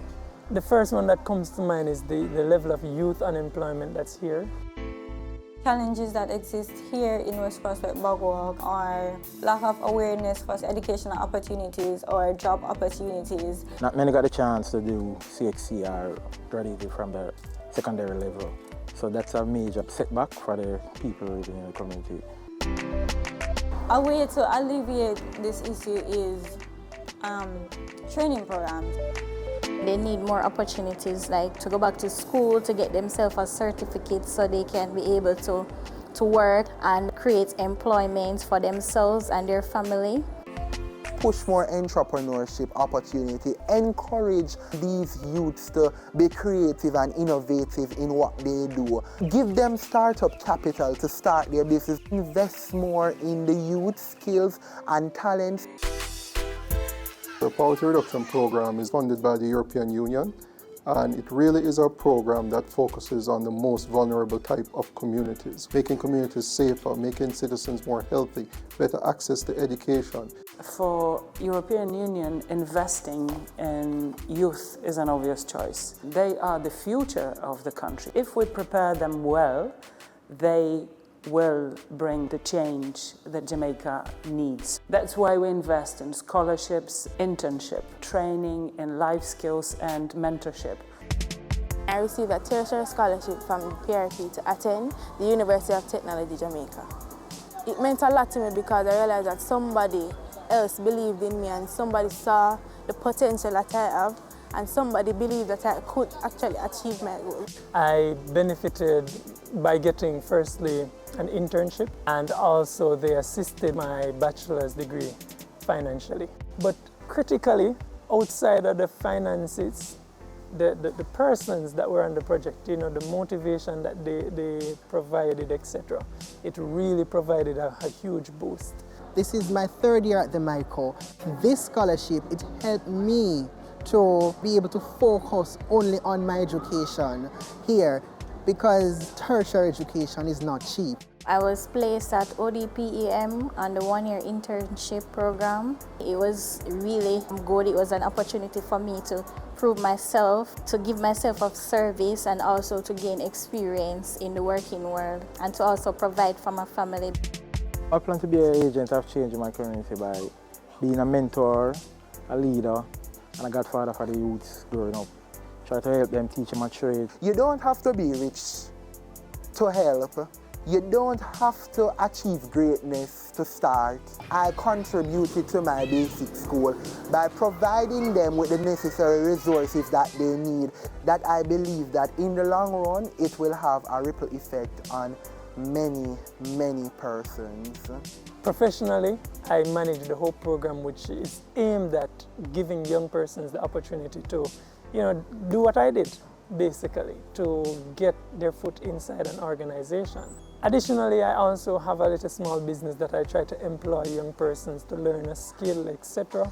When you're persistent in life, when you're determined, when you're hungry for success, then you'll be able to accomplish and achieve anything that you want. It has changed hundreds and hundreds of lives. Not just my life, my family lives, my friends' lives, etc. I want to just urge everyone looking on to continue these social programs. These are the solutions to the many ills that we face as a society and as a country and even as a world. So thank you, and I challenge you, continue it. It's needed.